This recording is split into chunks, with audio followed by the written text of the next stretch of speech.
Hello and welcome. I'm Pip Tomson and you are watching W News, broadcasting live from the Al Arabiya headquarters. These are our top stories. A hammer blow. Syria's opposition groups say they've taken control of the city after advancing across northern Syria. Appealing to the new administration, Trump's team meets Zelensky's representatives in Washington as they hope for continued military aid. And a hunt for a new Prime Minister begins. French President Emmanuel Macron prepares to address the nation after Michel Barnier resigns.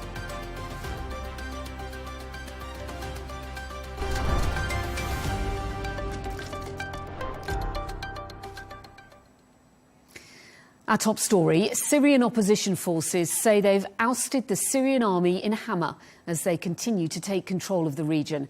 Hama has been controlled by the Syrian government since 2011, and the news will come as a blow to President Bashar al-Assad, as well as his Russian and Iranian allies. All eyes are now on Homs, where opposition forces are expected to target next.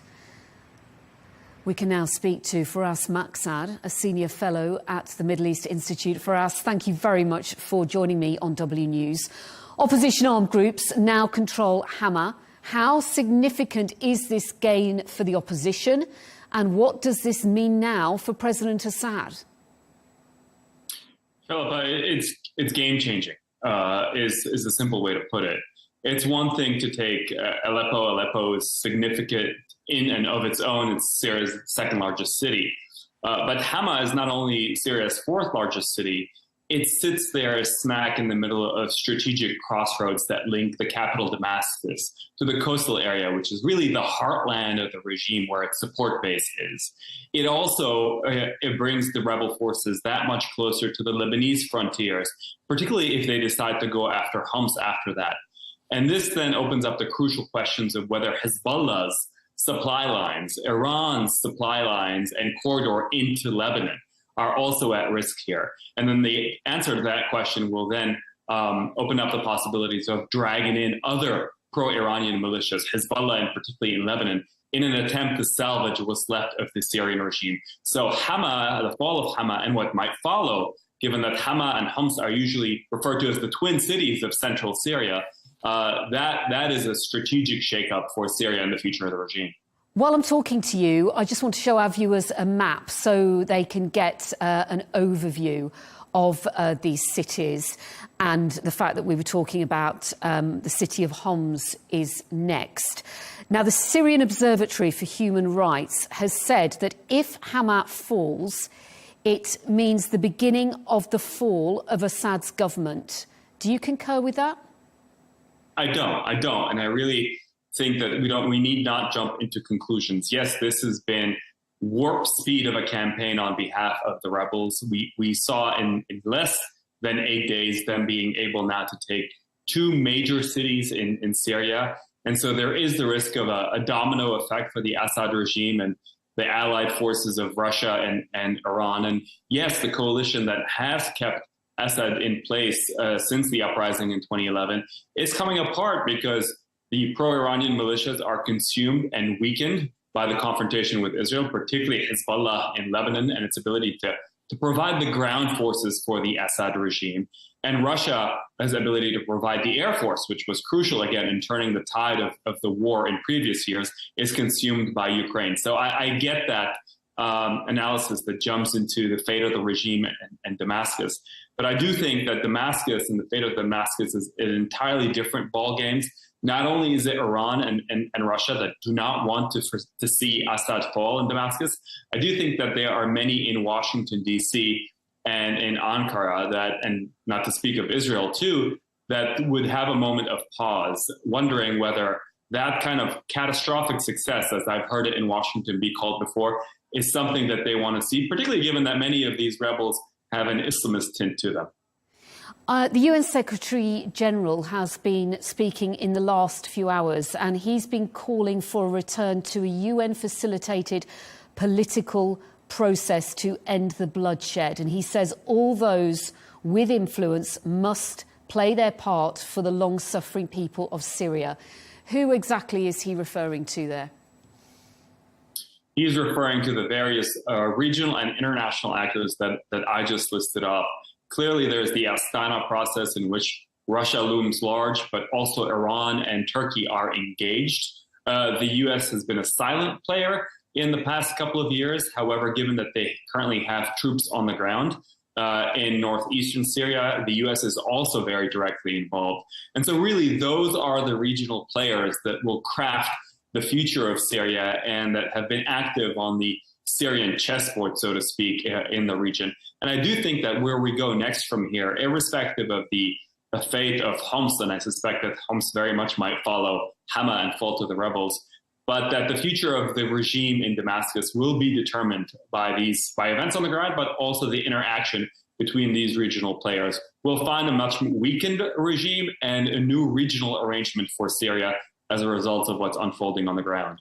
Do you expect to see Russia and Iran commit more resources to help defend Assad's government in the next few days?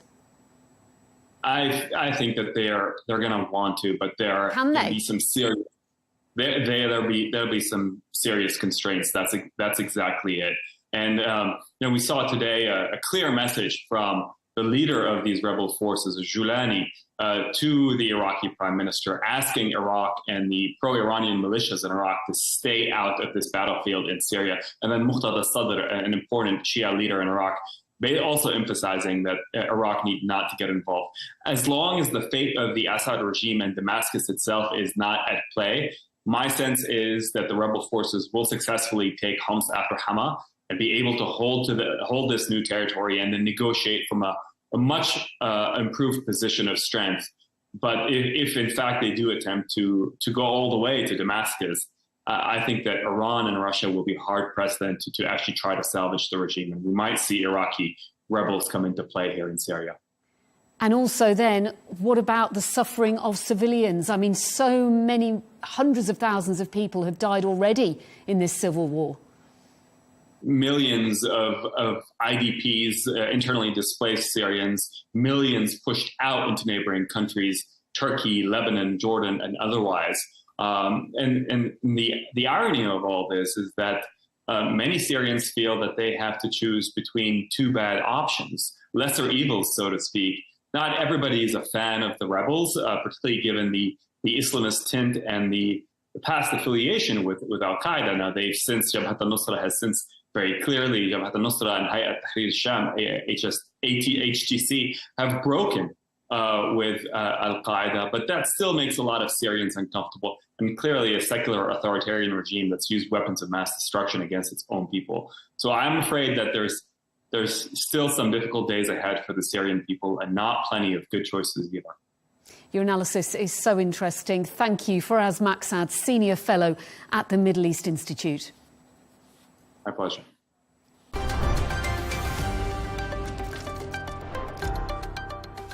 It's still more than 6 weeks until US President-elect Donald Trump returns to the White House. But engagement on ending the war in Ukraine is already underway. The Trump transition team has held high-level talks with Ukrainian officials, with the incoming president aiming to end the conflict as quickly as possible. Nick Harper reports from Washington. The war in Ukraine will enter the 4th year of fighting, just over a month after Donald Trump returns to the White House. He, however, intends to end the conflict before the war reaches that milestone. Before I even arrive at the Oval Office, I will have the disastrous war between Russia and Ukraine settled. Trump's incoming Russia-Ukraine envoy, Keith Kellogg, met Ukrainian officials in Washington on Wednesday as they try to find common ground over a possible peace deal. Vice President-elect J.D. Vance reportedly joined the talks.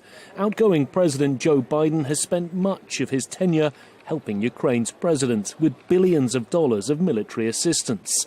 But aid is expected to dry up under America's next president.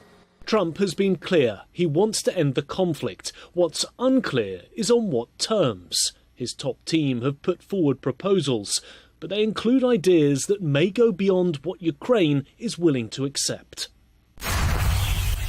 Plans include Kiev ceding territory to Russia, security guarantees for Ukraine from Washington, or a heavily fortified demilitarised zone at the existing front lines. Ultimately, the Trump team wants to take NATO membership for Ukraine off the table, the very thing Ukraine's President Volodymyr Zelensky has been pushing for. And the plan is already facing pushback from key NATO members. I think it's absolutely the case that Ukraine's rightful place is within the NATO family, and we in the United Kingdom are very, very supportive of that endeavour. NATO is now urging countries to do more to not just prop up Ukraine, but propel it into a stronger position on the battlefield. The looming Trump presidency giving new momentum to the alliance's efforts. We must do more than just keep Ukraine in the fight. We must provide enough support to change the trajectory of this conflict once and for all. But that conflict may have a shelf life that doesn't stretch much beyond Donald Trump's inauguration on January the 20th. Nick Harper, Arabiya News, Washington.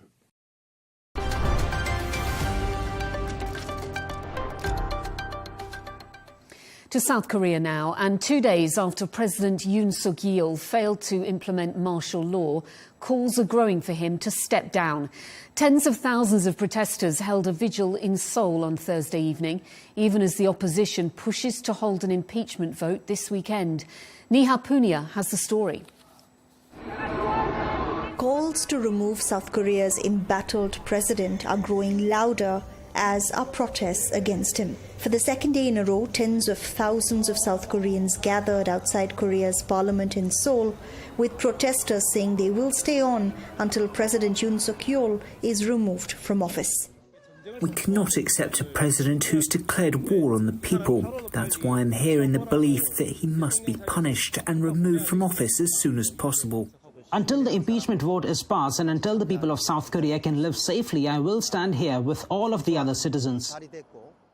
The president has not appeared in public since Tuesday, when he declared martial law, only to roll it back 6 hours later, after Parliament rejected the move. Yoon cited threats from North Korea, but his critics have said the deeply unpopular president was acting in his own interests. On Thursday, Yoon's defense minister resigned, with his deputy blaming him for advising the president to impose martial law, and also for ordering the deployment of troops to Parliament on Tuesday night. As a vice minister, I'm not in a position to order this. The defense minister ordered the deployment of troops to Parliament the night martial law was declared. The opposition wants to hold a vote to impeach Yoon as early as this Saturday. Some lawmakers are not moving away from Parliament. They say to ensure another martial law decree is not brought in. The president's People Power Party says it will oppose this weekend's impeachment vote.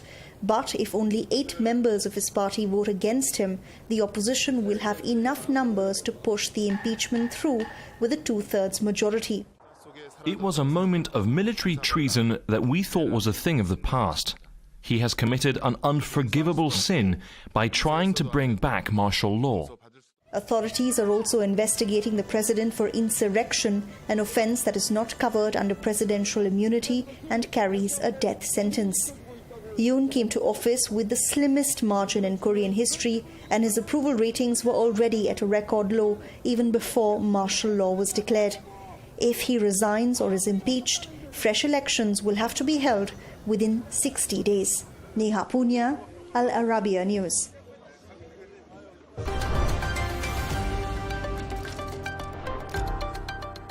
To Paris now, and history was made last night as far-right and leftish lawmakers voted no confidence in their Prime Minister Michel Barnier, toppling his minority government and forcing him to resign. French President Emmanuel Macron must now appoint a new leader, with local media citing François Bayrou, a close ally of Macron, as a possible successor. Macron will address the nation this evening. I'm now joined by David Shazam, the Times' correspondent in Paris, to delve into this a little bit more. Great to see you, David. President Macron due to address the nation then in the next few hours, a nation which must be reeling from recent events. What do you expect the president to say? Well, the big question really is, will Mr. Macron announce the name of a new prime minister? The opposition are stepping up the pressure on Macron himself to resign, but he's ruled that out. So although some opposition leaders are saying that's what they think he might do, it seems highly unlikely. The question is, has he been able to find somebody, a candidate, probably from the centre-right or the centre-left, who is consensual enough to avoid being toppled in another parliamentary motion of no confidence the way Michel Barnier was? And that's quite a difficult job. You mentioned his long-standing ally, François Bayrou. Other names in the frame are Michel Barnier's defence minister, Sébastien Lecornu, and possibly a Republican conservative called François Barouin. But who knows? Mr. Macron has a tendency to play his cards very close to the chest when it comes to these things. So one thing is sure, the nation will be watching tonight when he makes this televised address. And I think he'll also try to reassure people that the crisis may not be as bad as some people fear. How long, though, David, could this political instability last? I mean, it's not going to be resolved overnight, is it? And one poll is suggesting that 2/3 of French people want President Macron to resign, although you say he's vehemently against doing that. He is, absolutely. I don't expect that he's going to heed those opinion polls and step down. I mean, the root of the current political instability really goes back to this summer when Mr. Macron called snap parliamentary elections. He had no obligation to do that. He was hoping that after French people voted overwhelmingly for the far right, led by Marine Le Pen, in European elections, they would change their minds and come back to support the centre. It didn't happen. So the parliamentary elections produced a legislature that's split between three roughly even blocs, none of which holds an overall majority. So it's now extremely difficult to pass legislation, and Mr. Macron's been a lame duck president ever since then. At the same time, the immediate trigger for the vote of no confidence in the outgoing government was its attempt to pass a belt-tightening budget, which it said was needed because of France's colossal debt and deficit, without giving MPs a vote. So the far right and the left banded together and voted down the government. Now, those problems of France's debt and deficit are not going to go away. The budget they wanted to put through is now defunct. And so France remains in the throes of both a political and an economic crisis. And looking at this more widely, what impact will France's meltdown, as some might call it, have on the EU? I mean, the timing isn't great. Germany facing elections. It's happened weeks before Trump re-enters the White House as well. This severely weakens the EU. The turmoil in France has repercussions all across Europe and probably beyond, because Germany and France have traditionally been the two motors of the EU. Donald Trump returns to the White House just a few weeks from now with a protectionist trade agenda and views on issues like Ukraine and the Middle East that are likely to conflict very sharply with European views. And so this is a time when the European Union really ought to be closing ranks and working out how to put up a united front if Donald Trump decides to open a trade war with the EU. But they're not really in a position to do it, both because of this instability in France and, as you say, because Germany's just focused on its own election campaign. David Chazan, Paris correspondent for The Times, thanks so much for talking to me.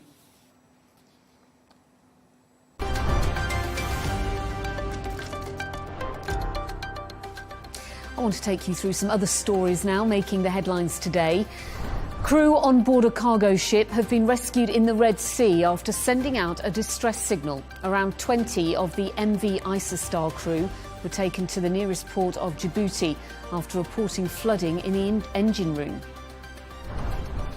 Human rights organisation Amnesty International has accused Israel of committing genocide against the Palestinian people during its war against Hamas in Gaza. The group say Israel's deadly attacks and preventing the delivery of food, medicine and aid could not be justified by the Hamas attack on October the 7th last year. A mystery illness has killed around 143 people in the southwestern region of the Democratic Republic of Congo. It's believed to have flu-like symptoms that include a fever, headache, cough and anemia.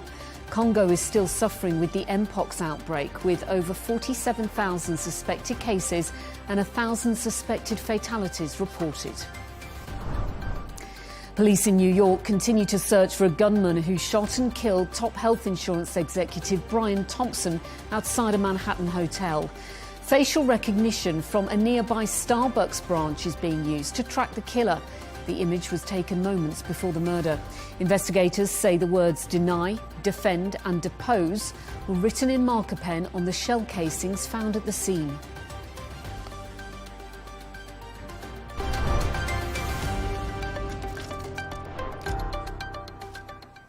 Meta has become the latest big tech firm to announce plans to invest in nuclear power. The social media giant says it expects nuclear power to play a pivotal role in the transition to a cleaner and more reliable electric grid. Ira Spitzer reports. Another U.S. big tech giant is looking to go nuclear to power its artificial intelligence demands. Meta has just announced it is seeking proposals for nuclear energy partnerships, following similar moves from Google, Amazon, and Microsoft. So nuclear plays an important role in meeting power demand growth, but also providing stable electricity supply.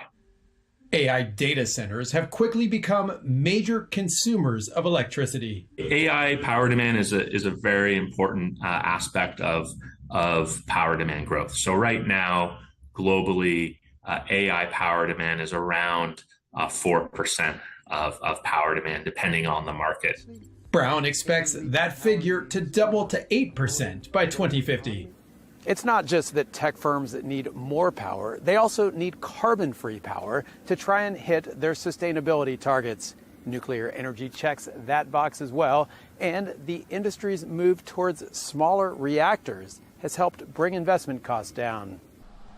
But concerns remain about nuclear's track record of safety incidents, like the partial meltdown at the U.S. 3 Mile Island plant in 1979, and the issue of hazardous waste.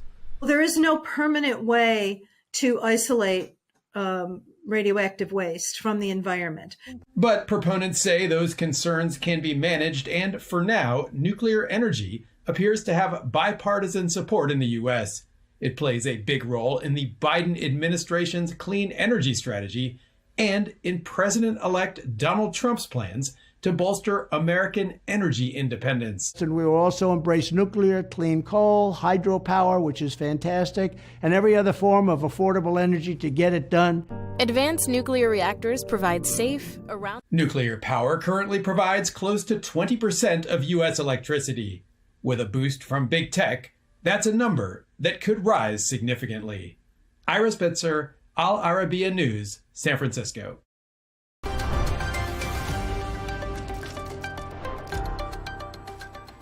Taking a look at some of the top business news now, and the price of Bitcoin has hit a record high, topping the $100,000 mark for the first time. It's believed the value increase is down to the imminent arrival of President-elect Donald Trump, who has pledged to include crypto-friendly policies within his administration.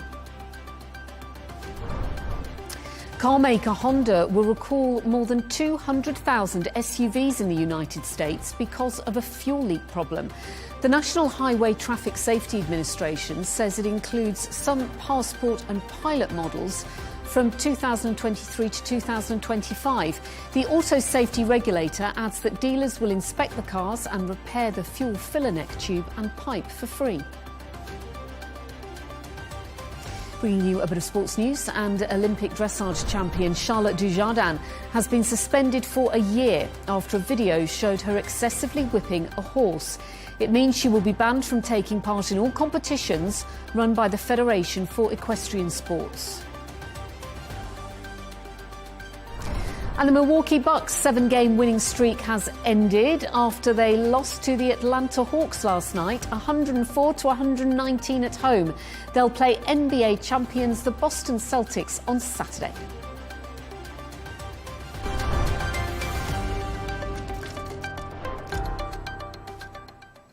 BRICS nations have rebuked Donald Trump's threat to slap 100% tariffs on imported goods if the alliance of developing countries moves away from the US dollar in global trade. It's something they've been discussing in recent years. The original members of the BRICS bloc are Brazil, Russia, India, China and South Africa.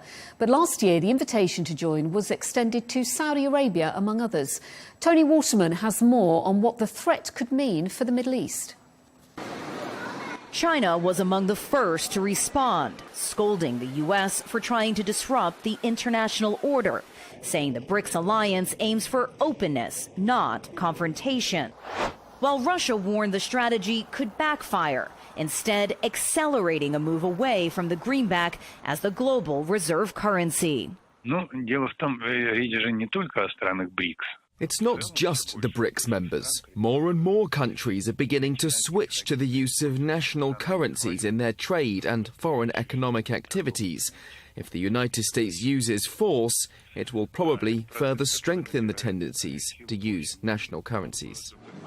While the U.S. dollar still dominates international trade, it's ceded ground as the foreign exchange reserve currency of choice.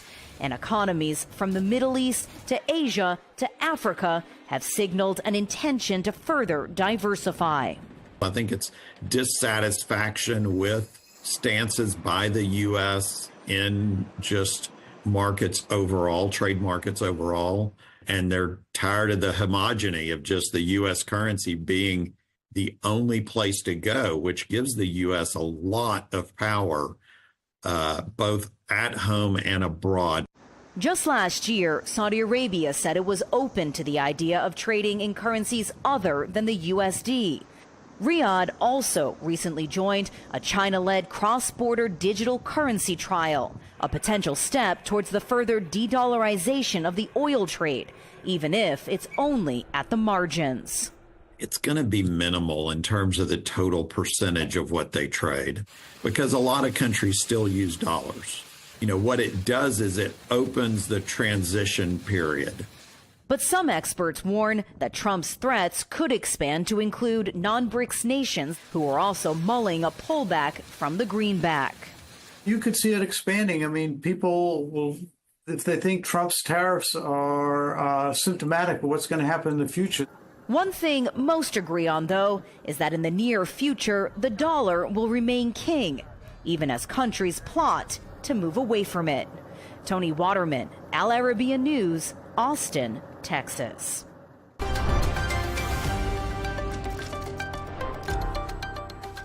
Let's bring you a reminder of our top stories. A Hama blow. Syria's opposition groups say they've taken control of the city after advancing across northern Syria.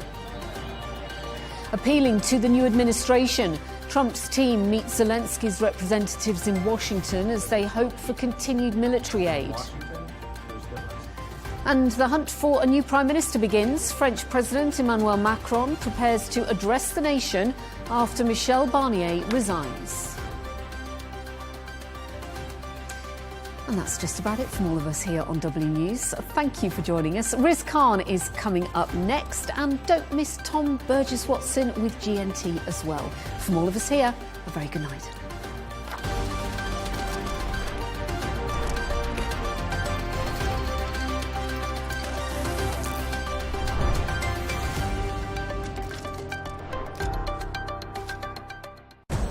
Arabiya News, we go beyond the headlines. From the latest breaking news to in-depth coverage of global events.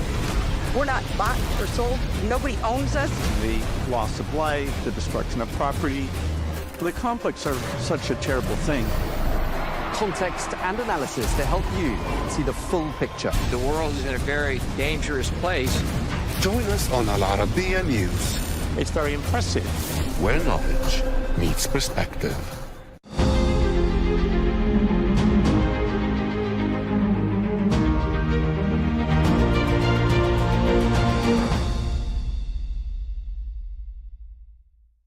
In 2018, Maria Butina was convicted of working as an unregistered Russian foreign agent in the US. She was jailed and then deported to Russia.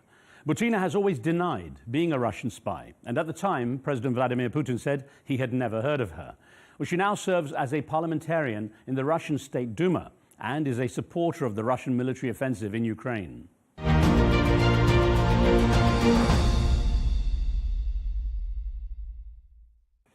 Maria Butina, good to have you on the show. Now, let's start with the latest developments in Ukraine. Following the recent round of escalation and the warnings issued by President Putin, do you fear the world is now closer to nuclear war than at any other point in your lifetime? Well, I don't know, because I haven't been in other points of our world's life, like the Cuban Missile Crisis or Caribbean Missile Crisis, depends, where you live and how you call it. But I think we're now in a quite low point of the relationships between Russia and the West, and that's put the whole world in the danger. You know, the numbers of casualties are difficult to calculate, and they're disputed by both sides. But after the 1,000-day milestone was passed, how are the Russian people managing to accept the losses of their sons, and do they clearly know what the sacrifice is for? They absolutely do. And I was elected from a small region, Kirovska Oblast, which is located in about 1.5 hour flight from Moscow. And I should tell you that we're all united and we help to the front lines, and we cry for those who are, lost their lives, sacrificing them for our motherland. But we all understand that this is a necessary thing to do, because we are trying to help to the Russians in their new territories, Russian new territories, that's first. And the second, which I view very, very important, we actually are fighting for survival of Russia and the whole world, because we see that Nazism in a full scale is back, and we have to stop it. We absolutely have to stop it. There are arguments put forward, though, that the Russian people don't necessarily know the full story because of the control of the media there. How can Russian people make a clear decision if they don't have a full idea of what's going on? Oh, come on, they have quite a full idea what's going on, because, you can go on Telegram channels and you read a lot of stuff from both sides, and people understand what's going on. And even if little villages, people don't rely on TV anymore that much. Only 50% of Russian population is TV watchers. Most of them actually go on social networking and they talk to each other. And you cannot hide the truth. And the truth is that SMO should have been started, because NATO was coming so close to our borders that it would put the whole world in the actual stance of the Third World War. So we were protecting Russian-speaking population, and we absolutely understand how important it is to make a step forward today. So people do know the truth, and they see the truth. And people who come back from the front lines and they're on their vacation, they tell the truth, that how horrible actions are committed by what horrible crimes are committed by the Ukrainian forces that are joined by the NATO forces. Well, we didn't place NATO next to our borders. NATO placed themselves, and they broke their promises. Well, all Russians know it. So we're kind of, smart and intellectual to be able to find out what is true and what is not. And people do it and manage it very well. And of course, there are accusations from both sides about abuses on the battlefield. But as the new administration comes into the U.S., eyes are turning towards a peace deal. I want to get your perspective on what you regard as a fair peace deal to end the war. I don't know. Look, first of all, I don't know if the U.S. administration, the new one, is actually credible in terms of what they say and what they do. Because the last time when Trump came to power, I was living in the United States those days, and then they made me to serve prison time for actually peace building in the US, and Trump was in charge. So he was promising to make good relationships with Russia, but in fact, we had more sanctions and more diplomats expelled, and people were more and more distant, removed from each other. I mean, the US people and the Russians that had ever been. So they say they want to stop the conflict. Do they really want to do so? I don't know.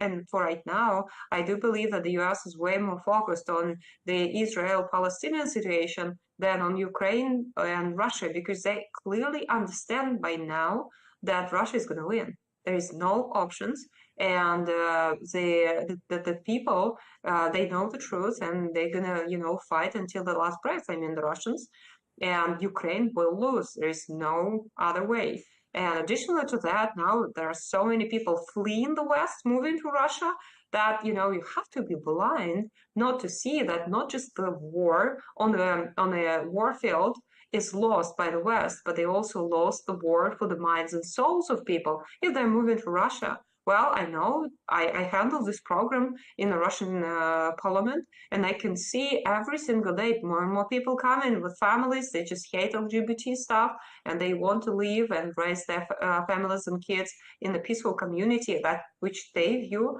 Russia. So we struggle now how to get so many people in, because they come and there are a lot of them, and they're investors and they have money and do all this stuff. So it's quite surprising for me. But it means the West lost the battle for the souls and for the hearts of the people as well. Well, the report of there haven't been many reports in terms of people moving to Russia on the western side. Perhaps that wouldn't be surprising. But either way, both Presidents Putin and Trump are regarded as tough negotiators. Who do you regard as the stronger of the two? And do you expect any compromise from President Putin on his objectives? I expect not a compromise, but I expect a consensus. I mean, I expect both sides to focus on what is profitable for each side, but not on the losses and compromises of which one. And I do believe that this is the only way how to negotiate. Well, first, number one thing that the US should do, they just take their selves out of Europe, because that's not their land. That's not their decision. That's not their solution. There is not their land. They had to get out and let people, Europeans, to decide themselves how they want to live, because they now press every single country in Europe, all the countries, to just follow their will, but they shall not have any power here. There is no reason, and they are just flooding Europe with their money and trying to buy politicians. That's what in fact they do. And that's not the peaceful negotiations. Whom to negotiate with? European countries, including Ukraine now, they lost their sovereignty. They cannot just freely talk anymore, which means that if you want a peaceful, a good deal, the US should step back and realize that this is not their land. Let me get your perspective, Ms. Butina, on how life has changed for ordinary people in Russia since the war began. How have the economic sanctions been felt? What impact are they having? Well, we have full grocery stores. We don't have any problems central heating. We don't have any skyrocket prices. We're actually fine. The main thing that changed, and this is absolutely true, that we're all now stand together side by side, because any time when in Russia some external force is trying to push us, we become more and more united. That's what happened. So now I see a lot of patriotism in Russia, because we know that we have to be close to each other to stand against NATO. Like, that's not a secret anymore. There is no just Ukraine. This is now NATO fighting by Ukrainian lives. That's how it's called, which means that Russians do understand, and they stand side by side. And now we are welcoming new foreigners who come, join us and help us. This is what's going on. This is the average mood in Russia. Yes, the hardships, but we used to live in the hardships. Look, they had it during their Second World War, the Great Patriotic War. And yeah, we know how to sorrow, but on the other hand, this is how we used to live. So by external pressure, you cannot conquer Russia. Our empire has been lost in for the last ages and ages, and will stand ages to come. It's one of the longest standing empires in the world, multinational. So we're going to be okay. Hard times, but it will make us stronger. Well, so presumably the reports of increased inflation must be having an impact on the day-to-day lives and will start to test the will of the Russian people. I don't think so. We have challenges on our will every single day, and because of the living and the weather conditions, so we're kind of used to go through hardships. But talking of inflation, yeah, there are hard times. People understand that, and they just work hard. And actually, sanctions open new opportunities for us, because the companies that used to be very small now became big, because now we don't have Western products, and they have to take the market, and they love to take the market share. And we have a lot of partners in the BRICS countries that help us, and they want to trade, and we explore new brands. So we don't suffer at all. Meaning that it's not just the US who produces all the things. It's not just Europe. Europe needs Russia because of the gas and and oil and all this stuff. Russia has all the resources in the world. Why would we suffer? Ms. Butina, I'm just looking at your past, and you lived in America for a while. Of course, it was a difficult time for you. You're accused of being a Russian operative and so on. But are you personally surprised or even saddened by the state of relations between Russia and America? And how do you think the ordinary people in both countries reflect the views of the leadership?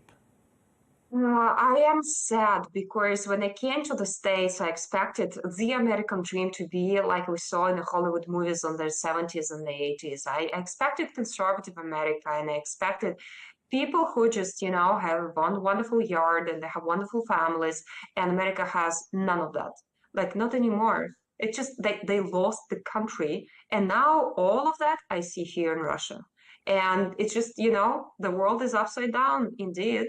Do I think that people actually share the views of the US government? Well, I don't know, because I see so many people moving from the States, and they hate the government. Well, and they don't like Russia maybe necessarily, but they don't hate us, because people are people. And I used to actually serve time for having friendship dinners that were paid, by the way, by Americans. And I don't know why I became a Russian agent then, but anyway. So, and the friendship dinners just showed that people want to talk. That's why I support now the civil diplomacy. Well, I did serve time for civil diplomacy, but I was and I am a peace builder, and I will do it in the future, because I believe, and you're absolutely right, if people talk to each other, they don't hate each other. And this is the only way how we can never, ever have the Third World War, because that's my great hope. I don't want any serious conflict between Russia and NATO, because, the whole world will suffer. Well, you obviously must have made friends during that time in America. As you said, you had dinners with them and so on. In spite of your conviction as an unregistered operative in the country, do you have any particular regrets, and are you still in touch with any of those people? Yeah, actually, yes.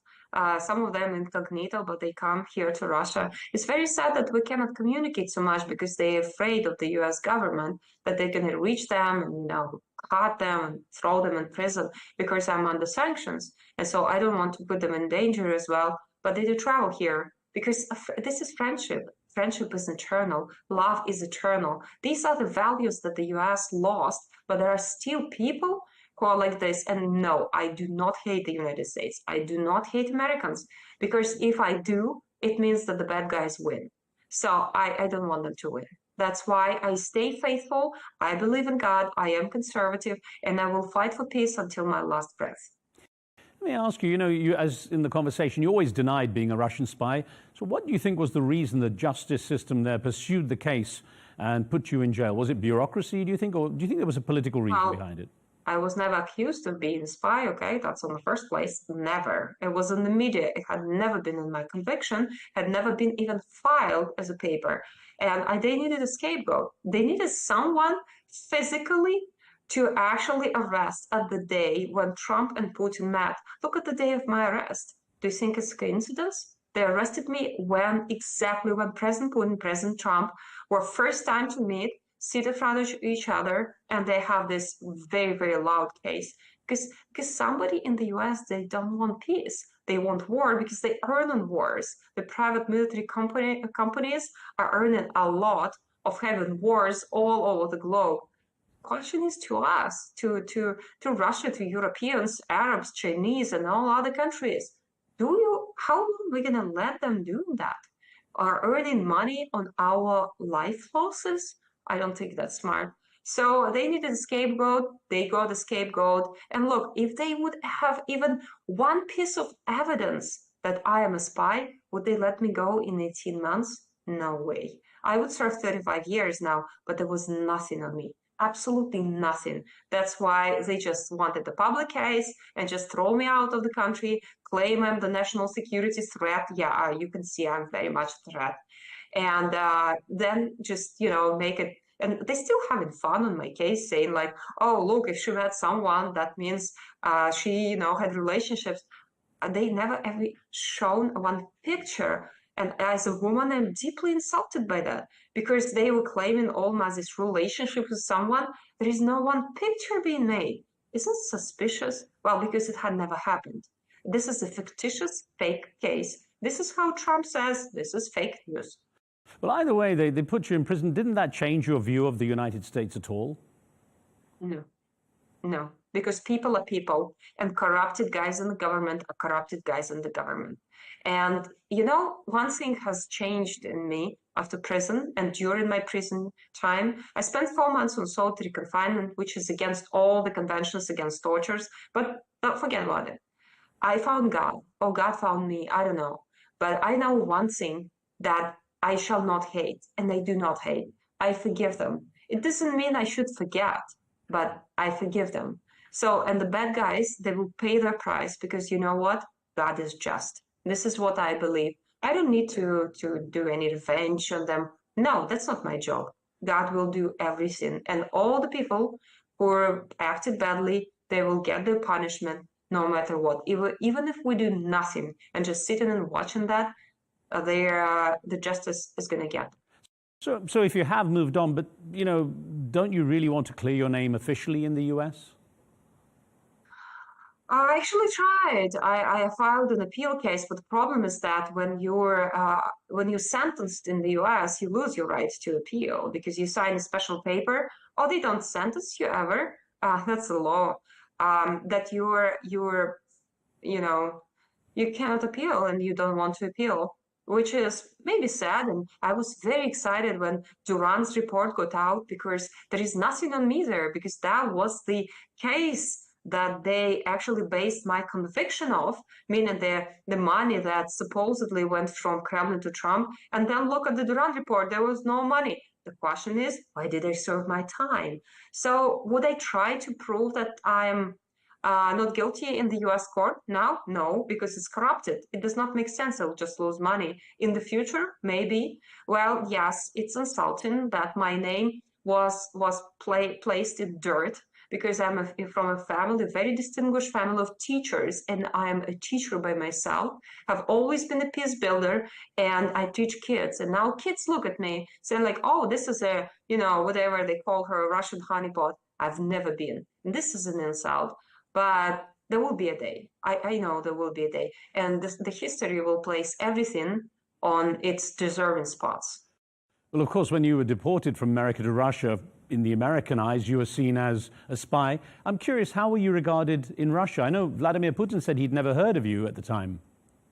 No, well, he mentioned my name a couple of times, but why should he? Meaning I was just a student. That's the thing. I was just a student. Yes, my country fought for me because I'm a Russian citizen, and now I am having this parliament position of fighting for those who are oppressed and are in the prisons because they are Russians. There are a lot of them. And every single person here will stand for a Russian because, we know that tomorrow you will be at this spot. And, well, I do my job here. I'm a lawmaker. I help to people who move into Russia from the West. That's my responsibility today, and I'm very excited to do so. I do have a lot of work. No weekend, no vacation, not because I'm suffering, but because I love my job. That's why. because I love helping people. I used to be a peacemaker. I love helping people. That's what I do today. I help people in prison, and they put me on solitary again for that. I don't care. I know what I do, and I do it for God. And people will do no harm for me because God is with me. Who are people if God is with me? Yeah, I was wondering about your visit to the Russian opposition activist Alexei Navalny in jail when he was on hunger strike. Why did you do that, and what did he say to you? He was complaining that he has so bad conditions, so I wanted to check. And I went there and I saw that he's lying.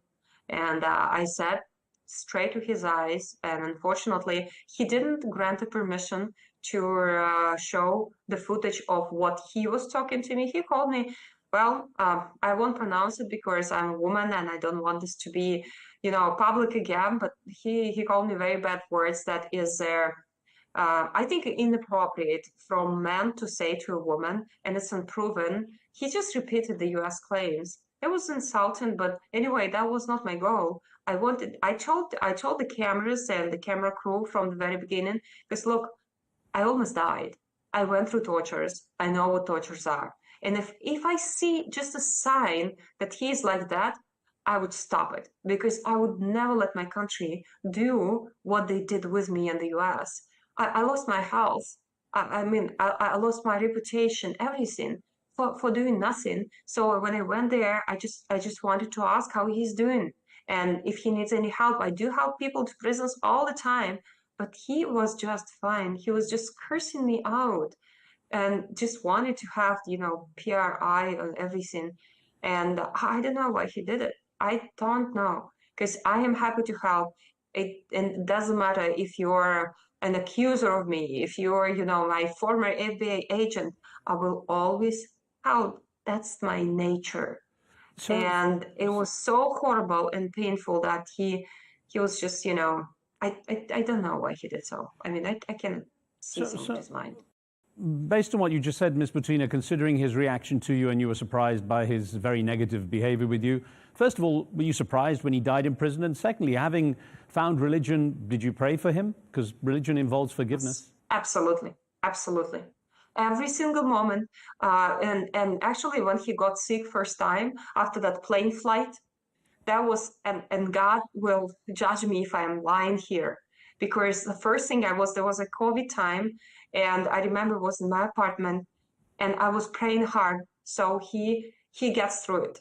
And God gave him another chance, and he went through it. And the second time, the same. I will pray especially for people who hate me, especially for people who curse me out, because I am a Jesus Christ believer. That's it. You can change it. Well, you can't explain it for a person who is non-believer, but absolutely yes. And again, if his wife tomorrow shows up and she needs my help, I will help. If tomorrow people who curse me out and, place me in prison, throw me on solitary are going to pray for my help, I will pray for them and I will help, because God says me to do so. It's in the Bible. I will follow the Bible, because I know that this life now is nothing comparatively to what is ahead.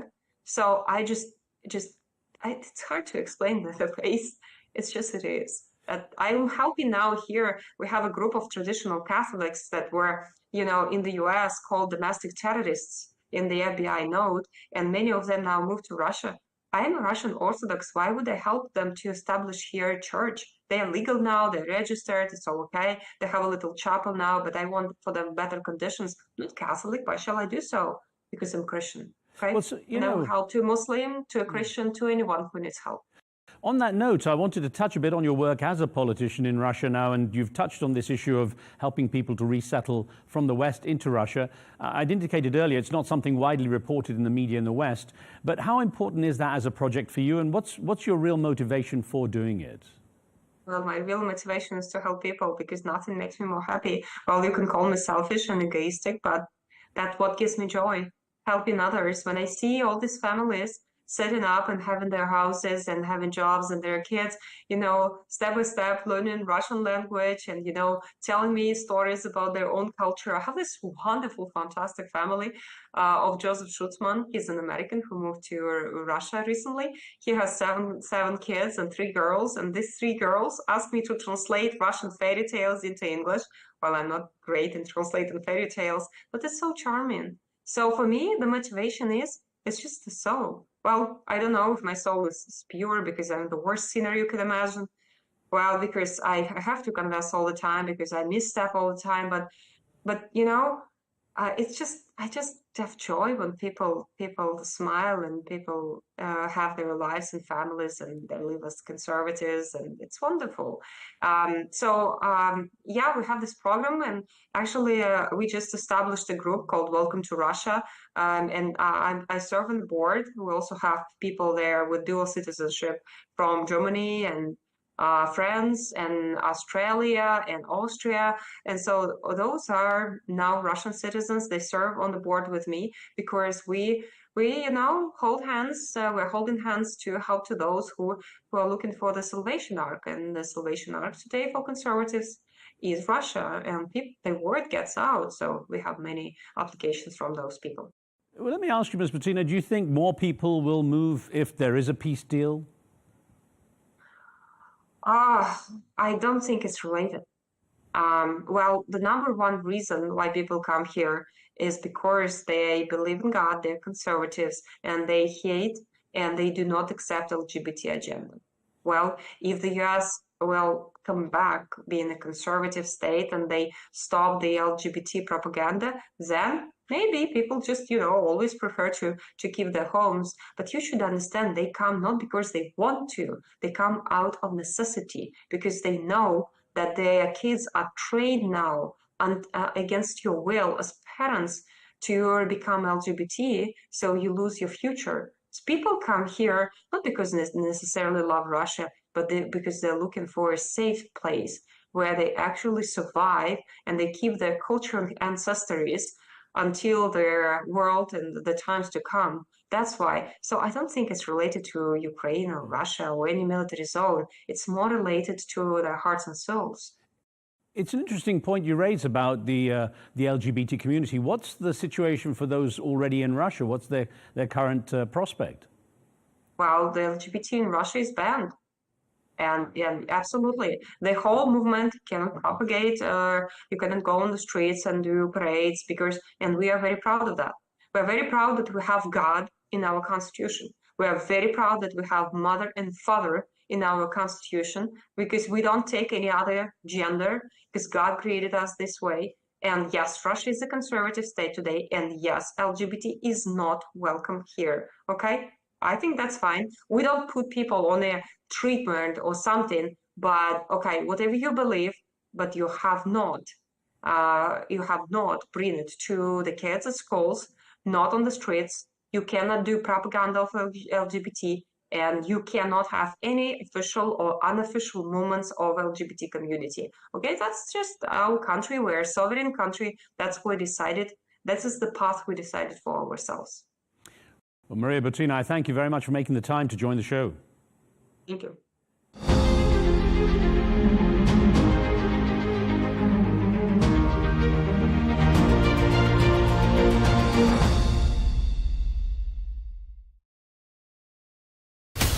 From the White House to Gaza, Kyiv to Beijing, elections, economics and the environment compete with conflicts and other complex issues for our attention.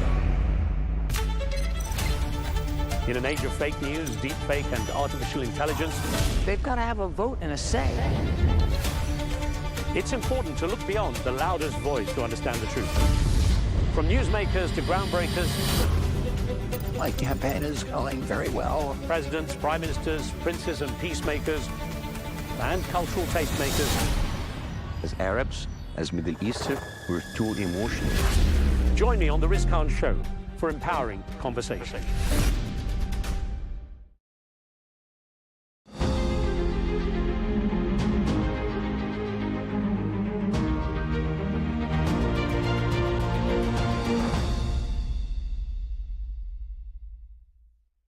Prime Minister, I'd like to kick off by asking you to walk us through how you see the election of Donald Trump playing out in this part of the world, and specifically what it means for your government.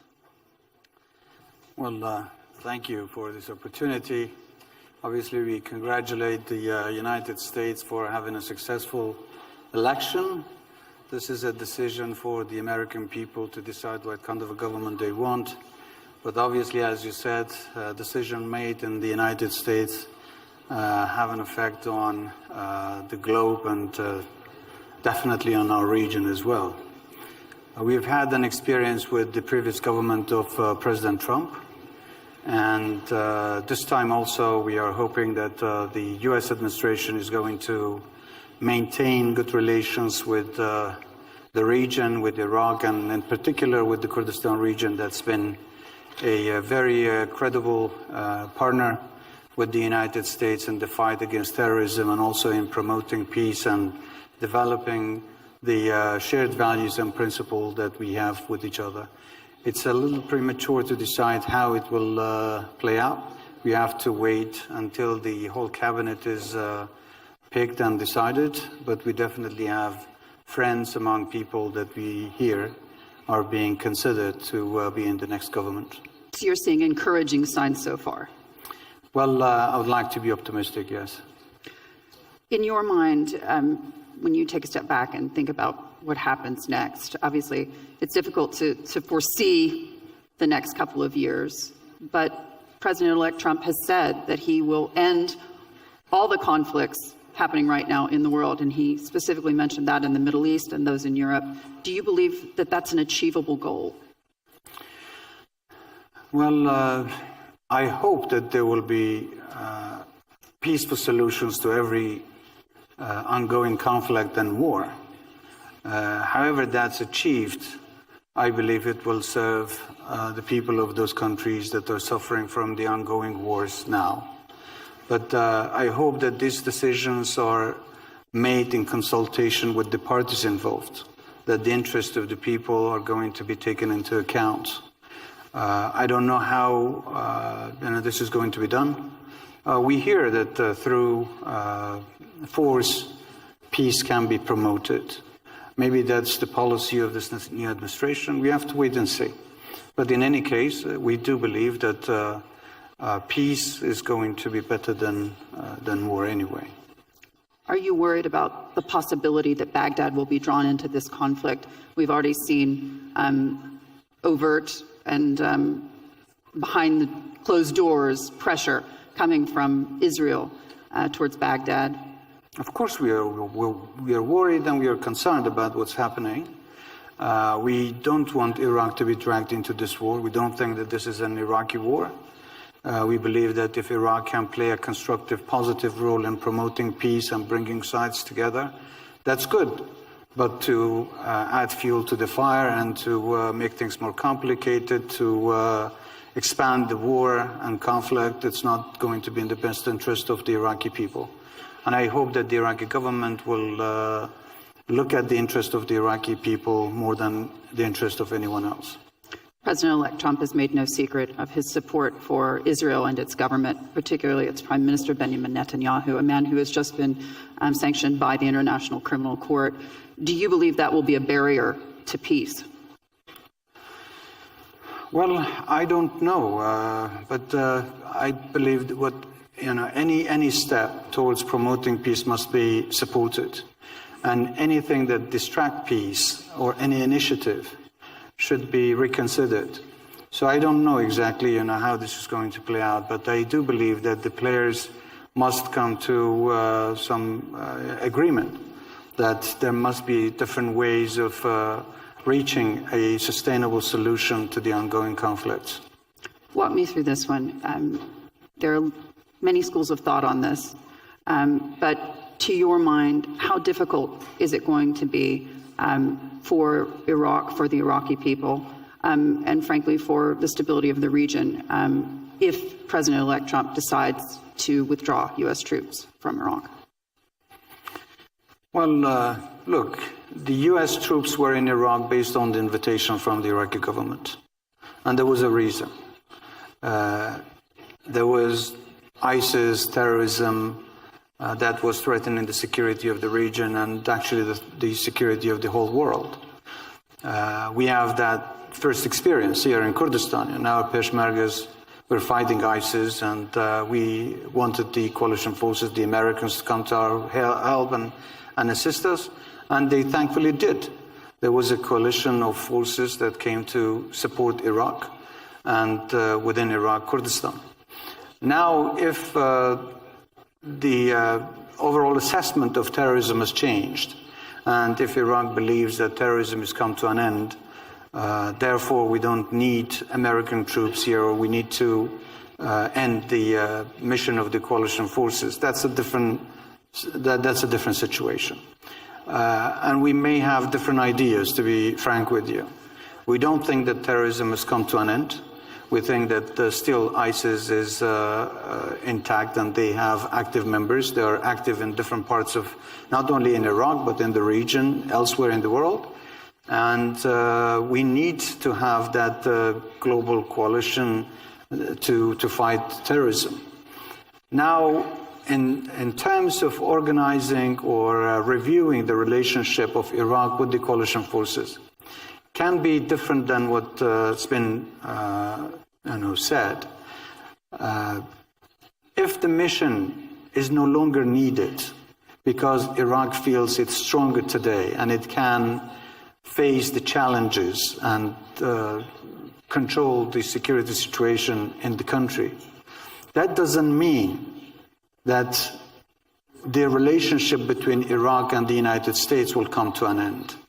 So ending the coalition forces or the coalition mission doesn't mean the end of U.S.-Iraqi relationship, even military relationship. So we hope that for as long as Iraq can manage its relationship with all of its partners, whether it's the United States, UK, France, Germany, Italy, any other European country, on bilateral levels, to maintain the good relations where Iraq can benefit from the friendship that is developed with all these partners, we believe that there is a way that can manage and perhaps be less risky in terms of looking at whether or not the security situation is going to be affected by the departure of the coalition forces. Would it surprise you if U.S. troops were to stay outside of a coalition, perhaps, in some arrangement? Whether this would surprise me? No. No. No. Look, U.S. is staying in many other countries in the region, not only in Iraq, but in many other Middle Eastern countries. We have U.S. forces.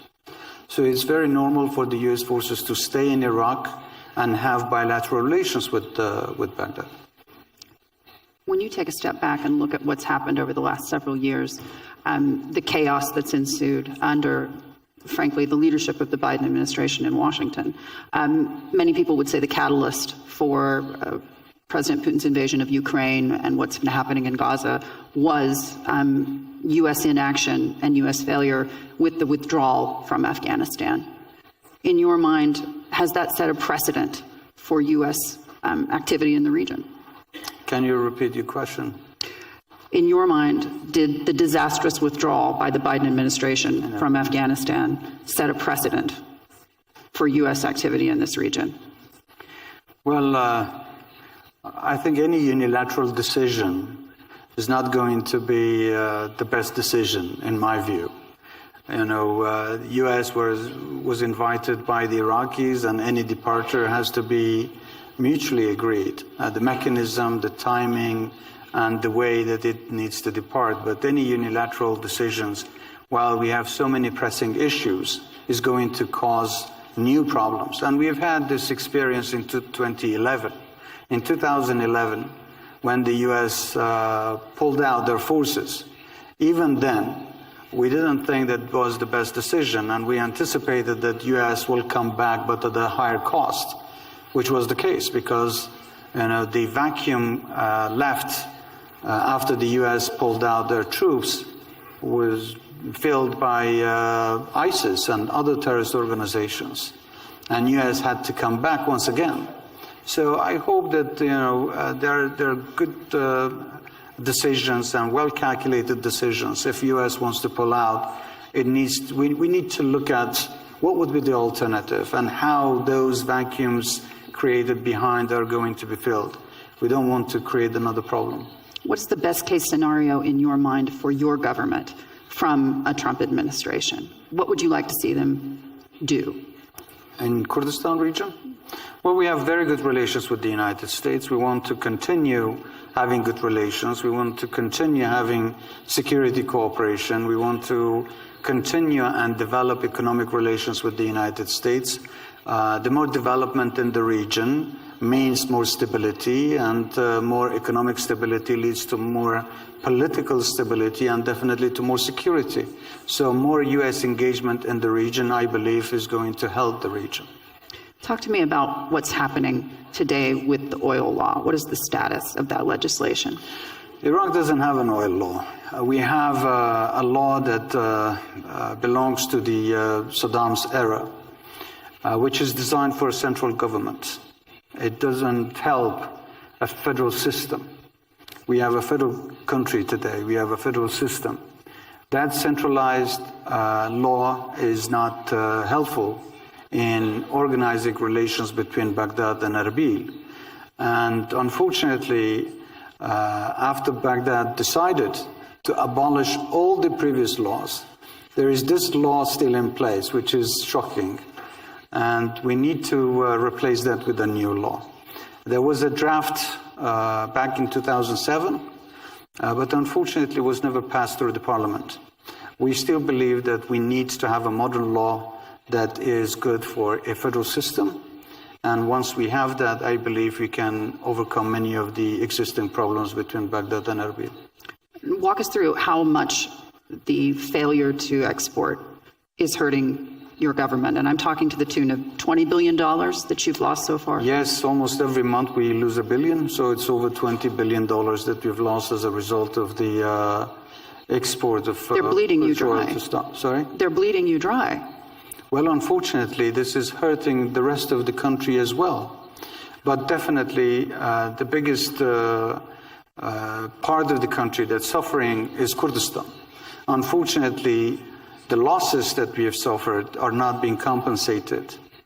We see the delays in the salary payment. We see reduction in the revenues of the overall Iraqi revenues, which is not in the interest of the federal government nor in the Kurdistan region. Yeah, Baghdad seems to characterize this shutdown of your exports as a way to assuage fears in the broader OPEC Plus group about their production concerns. And I'm talking about the fact that they want Baghdad to stick to its production numbers just like every other member of OPEC Plus is supposed to. In your mind, is that a fair assessment to put that on you? No. Look, Iraq is producing a certain amount of oil barrels per day, and they have a quota in OPEC. But I can say that what we produce in Kurdistan is much less than what we deserve according to the percentage that Kurdistan is entitled to produce. So let's assume that Iraq is producing more than 4 million or 4.5 million barrels per day. Now the numbers have changed though. But Kurdistan is entitled to produce at least 500,000 barrels. We are producing even less than half of that. So to tell us to reduce production, it's not fair because the overall Iraqi production of oil needs to be reduced according to the quotas designed for Iraq. And it doesn't have to always come on at the cost of the production in Kurdistan. How concerned are you by the fact that global oil production and global oil prices are, frankly, falling? Because that will impact your bottom line as well. We are concerned, but let me tell you one thing. We in Kurdistan have realized that depending on oil as the only revenue for the country is always going to be problematic because the price of oil is not designed by the country. There is a global market for it. So it could go up, it could go down. When price of oil is high, then Iraq can benefit, but when it's down, it's going to affect the function of the government because the budget is not going to basically, be able to support the government's, functions. In Kurdistan, we've realized that. That's why we try to diversify our economy.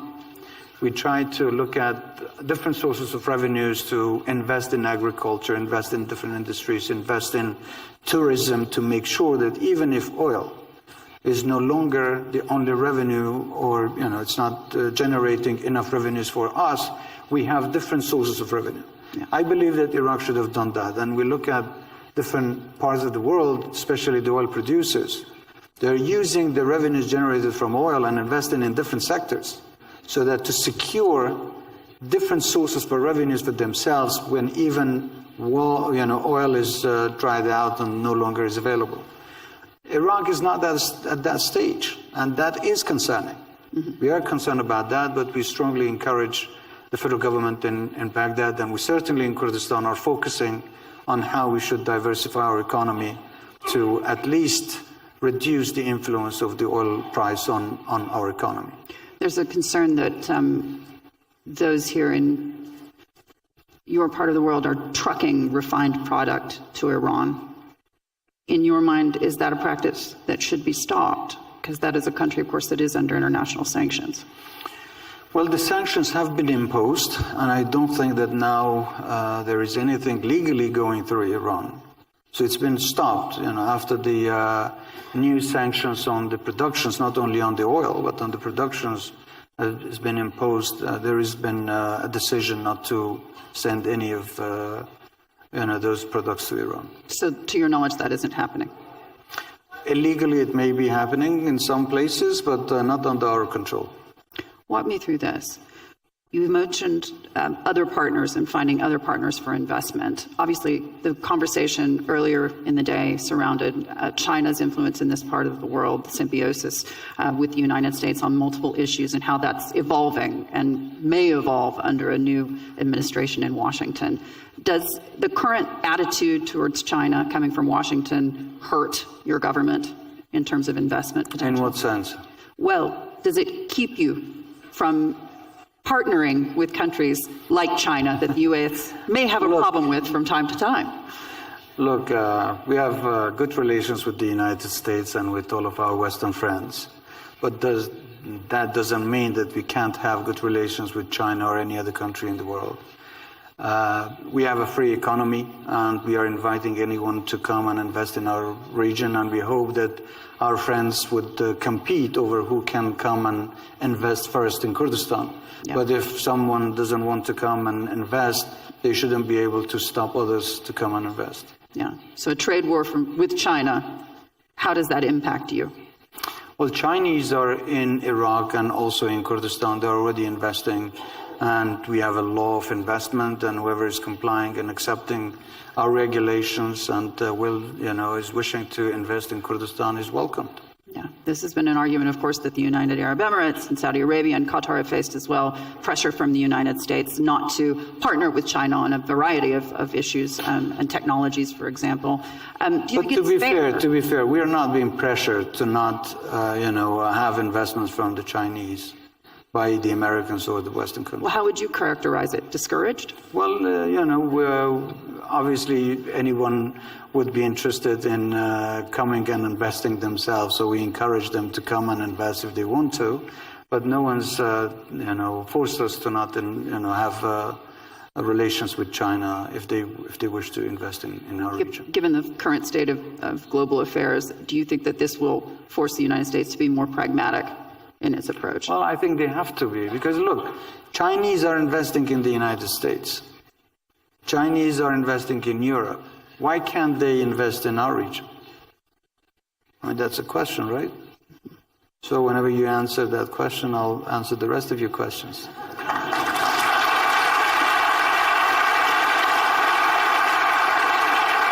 Talk to me a bit about your relationship today with Turkey. Is that a complex relationship? We have good relations with Turkey. We have good economic trade and relations with Turkey. We have good understanding on the security situation in the region.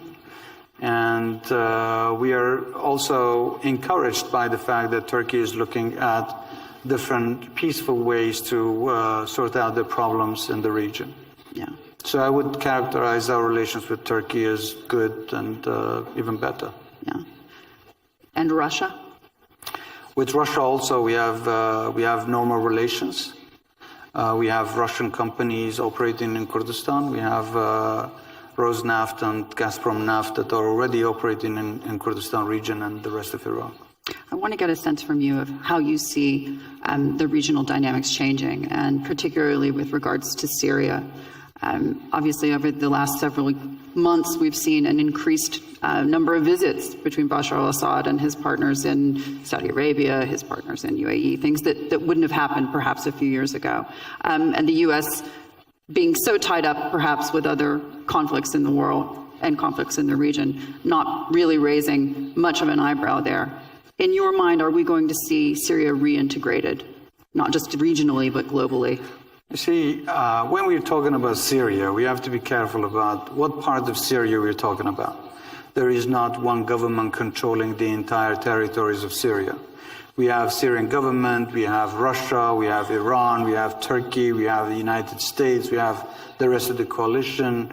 So we have different groups controlling different parts of the country. But if you mean the government in Damascus, we've seen that over the years, there was a maximum pressure on the government. Everybody was calling for the overthrow of the regime. And now there is, once again, reopening the channels with the government and trying to reintegrate into first to the Arab League and also to the international community. I think it depends on the cost of whatever action you take. If the decision is to overthrow the regime, you have to look at the cost of that and the meaning of what that means actually to the rest of the region and the rest of the players.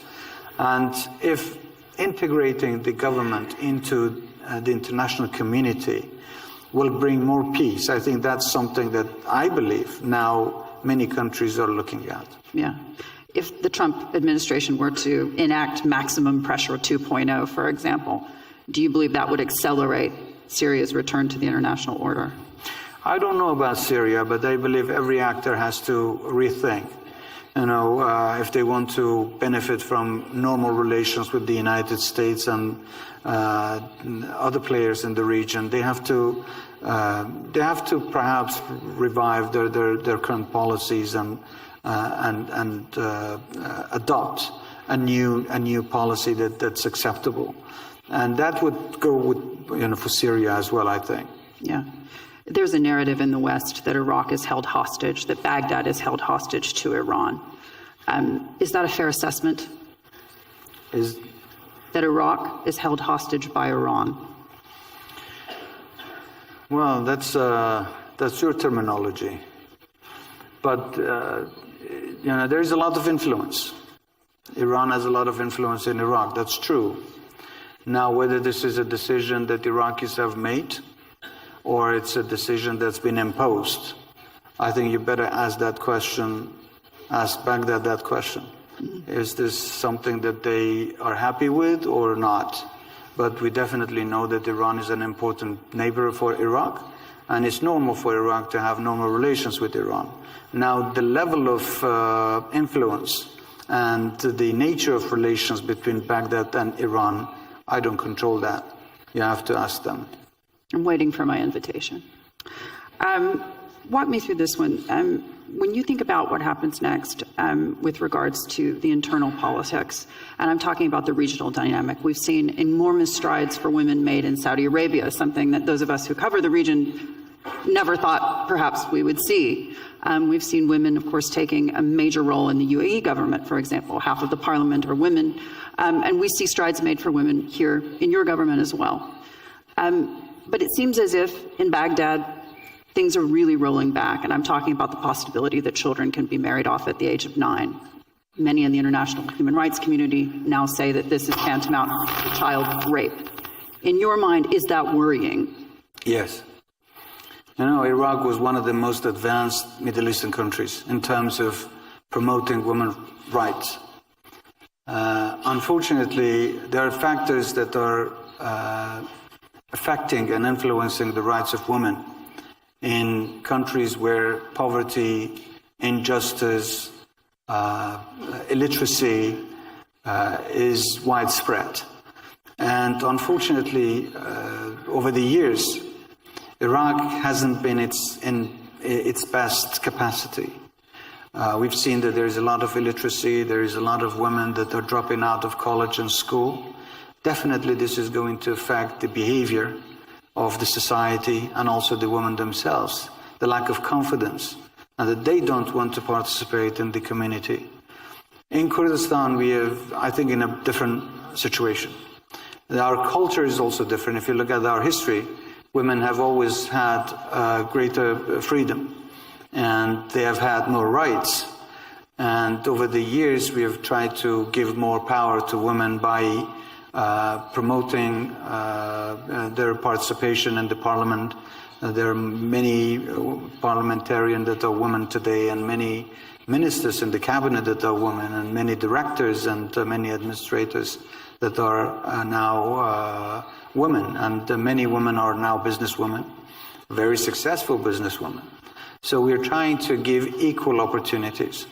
I'm a little sensitive about saying women's rights because I think they have to have equal rights as men, and you need to pave the road for them.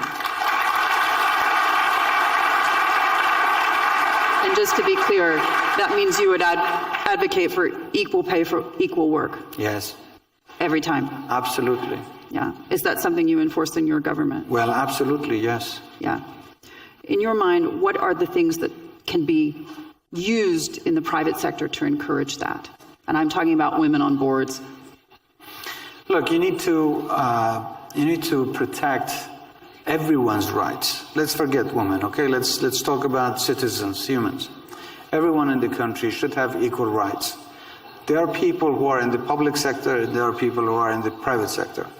One of the reasons why private sector in the country has been weak, because they were afraid of retirement. In the private sector, there was no law for anyone that after a few years that they would be retired and they would have pension afterwards. Now we have passed a law in Kurdistan to secure the retirement for private sector as well. This is encouraging many people to not seek the government employment or the public sector, but to look at private sector.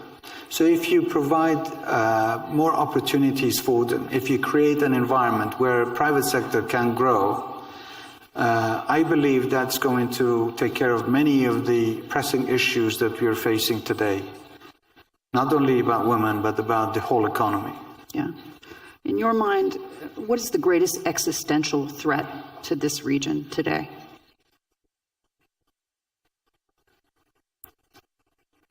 Wow, this is a very tough question. I have a reputation. I think lack of trust. I think, history has proven that when communities don't trust each other, when systems are built on imposing ideas, when stronger players are dictating and disrespecting others, when democracy means only the rule of majority without regarding the rule of minorities, that's difficult to handle, and it's difficult to create a society where everybody would be happy. You need to feel the sense of belonging, and in order to belong to a society or to a country, you need to feel that you're equal. So the lack of equality, the lack of trust, I believe, is the source of many of the problems that we have. How do you address that lack of trust? How do you address that lack of trust? Reverse that. Build trust and provide, equal environments and, be just. So that's exactly what's needed. Yeah. And if we can build trust and provide equal opportunities to everyone, I think that will take care of it. Do you still believe the United States is a partner to trust? The United States? Yes. I do, because look, I mean, United States is not just about one person or one administration. United States is a successful country based on values of democracy and principles of equality and freedom.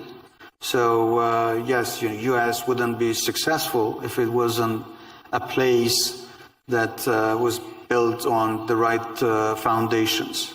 And when you have institutions that endorse these foundations, needs to be trusted.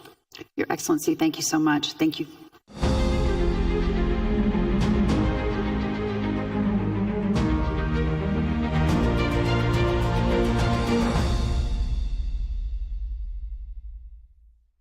At Arabiya News, we go beyond the headlines. From the latest breaking news to in-depth coverage of global events.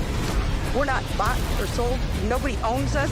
The loss of life, the destruction of property. The conflicts are such a terrible thing. Context and analysis to help you see the full picture. The world is in a very dangerous place. Join us on Arabiya News, It's very impressive. where knowledge meets perspective.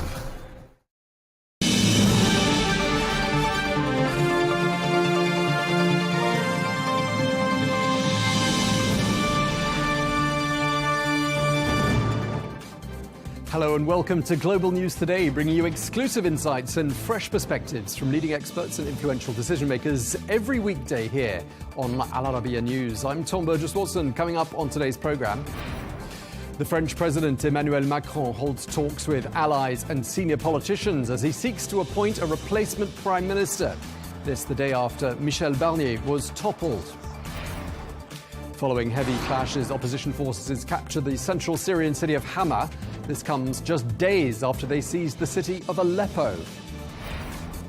Hundreds of protesters marched through central Seoul, calling for the resignation of the South Korean President Yoon Suk Yeol, following on from an outcry over his declaration of martial law.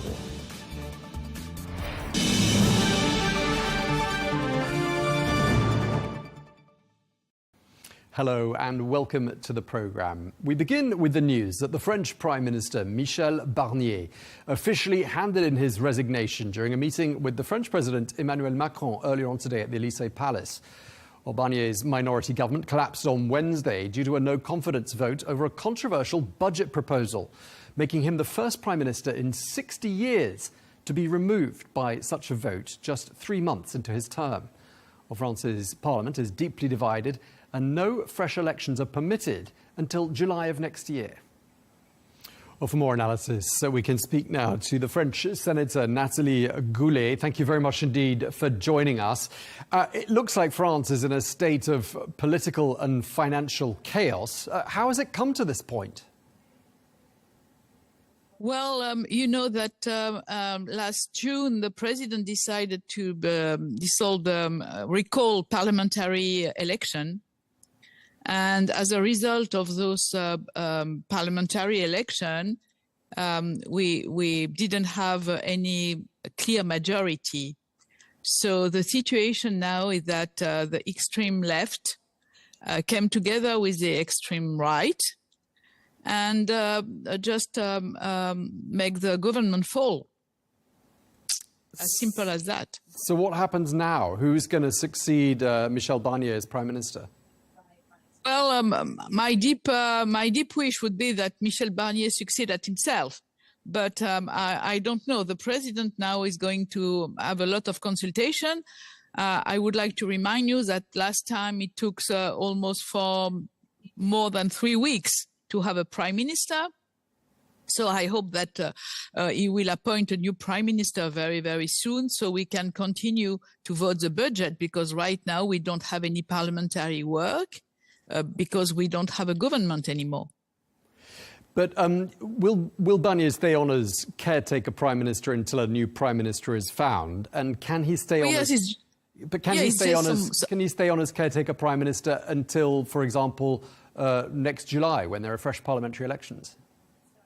No. That is not possible. That is just for a short period of time, the time that the president will appoint somebody else or himself again. You know, it's very possible. I mean, technically, the president can appoint him again. to form a new government.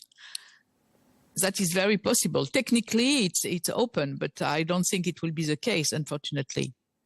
Again, in terms of candidates, who's on the short list, do you think? Well, we have a lot. You always have candidates for the job, and then when they are appointed, they don't make it anymore. It's very common everywhere on earth. So we have Mr. Le Cornu, who was Minister of Defense.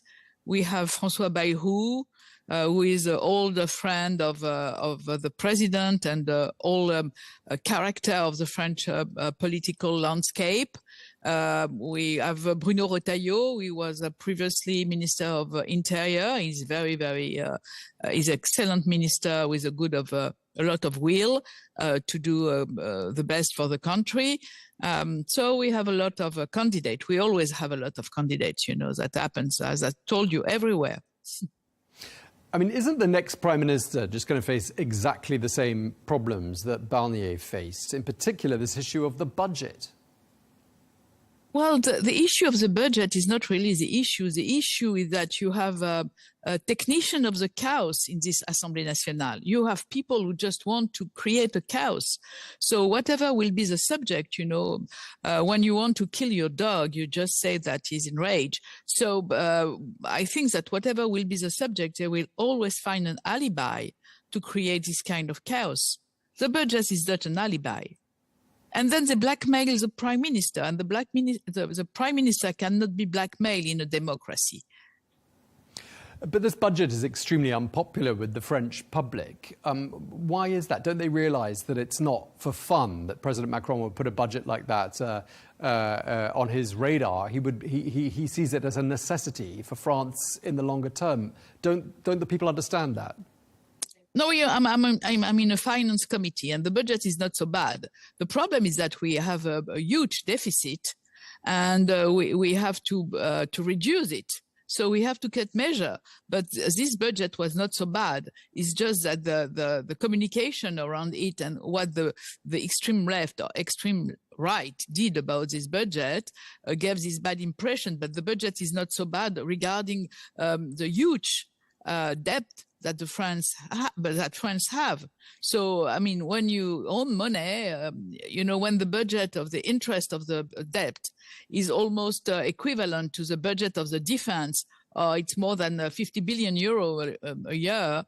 So maybe you have to pay attention. And then we have European Union who ask her precisely to pay attention to this huge deficit. So the budget is not so bad. As I told you, for me, it's just an alibi. Yeah, Marine Le Pen, the leader of the far-right National Rally, said that the budget was toxic for the French people. It is toxic for the French people. She is more toxic than any budget. She also said that all of this was a problem of Emmanuel Macron's making. What do you make of that? Well, I think that the president didn't use the right proceedings, that he did very bad to recall a parliamentary election last year. Last summer, it was a big, huge mistake. But then Mrs. Le Pen is not saying anything about the effort that all of French taxpayers did during COVID to support the company, to support the people, to solve this pandemia, and the effort that they did for the people to pay last taxes, and all the effort that has been done last year and the year before. She just sees the dark side of the history. France hasn't found itself. But the extreme left is the same. Okay, and I was just going to say France hasn't found itself in a situation like this where a prime minister has been toppled by a no-confidence vote since 1962, when Pompidou's government lost a confidence vote. There are more than 2 years left of President Macron's term. Do you think he can survive this? I think that we need a good fortune teller. But I think the situation will be very, very difficult because, the people who are used to blackmail, if they blackmail once, they will blackmail again, whoever will be prime minister. And then, as I told you, you have some extreme left technician of chaos and whoever will be prime minister, they will jump on it and on him and try to jeopardize the situation. So I don't know what kind of magic rabbit will come out of the presidential hat as a prime minister, but we wish him a very good luck. But going back to this concept of the president surviving this political storm, according to two opinion polls, one I saw said 54% of the French public want Emmanuel Macron to resign right now. Another poll said 64% of the French public want Emmanuel Macron to resign right now. I mean, can we really not rule out early presidential elections? You know, polls are not making a politic. But what I think is that the people are scared. They are scared of what they hear. They are scared of strikes. They are scared of the instability. And then they blame the president for it. And so if the president is not able to deal with that, they want the president to change. So the results that you just mentioned are very logical regarding the situation. And given, as you said, this gamble of the elections in July backfired on President Macron, I mean, it's very difficult for the French public to blame anyone but him, isn't it? You know, everybody is blaming him, even his very close team, because the closer people were not aware about this situation that he will recall election after the European election. It's a drastic and dramatic mistake. Nobody can say something else, but now we have to deal with the situation. And France is a big country. We are a permanent member of the Security Council. We have international issue. We have a financial issue. We have social issue, and we need a government to deal with. So we need to be responsible. We need to have a solution which will fit till the next presidential election. That is our task now for member of the parliament. But this is really worrying for the whole of Europe, isn't it? Because France and Germany are supposed to be the two strong leaders in Europe. We've got a situation where both of them are looking politically extremely fragile, aren't they? Sure, it's very difficult. It's very difficult because we miss a strong leadership. We don't have a strong leadership in Europe. We don't have this couple, France and Germany together as we used to have in the past. Then we had the Brexit. And then we have the rest of the world turning, and they are not waiting for us to move ahead. So it's a very, very, very difficult situation and very fragile. I do agree. Senator, I know you have to go. And I'm very sorry for that. In a couple of words, what do you think this means for France's standing on the international stage? Well, I hope that we will have a solution very soon, because we have to keep our place in the international community. But I think that that makes us very weak and not trustable at all. So I think that we will have to solve this fact, and the people have to put a general interest on the table instead of their own interest. That is my wish for today. OK, we're going to have to leave it there. Thank you so much. French Senator Nathalie Goulet, thank you for your time. Thank you for having me.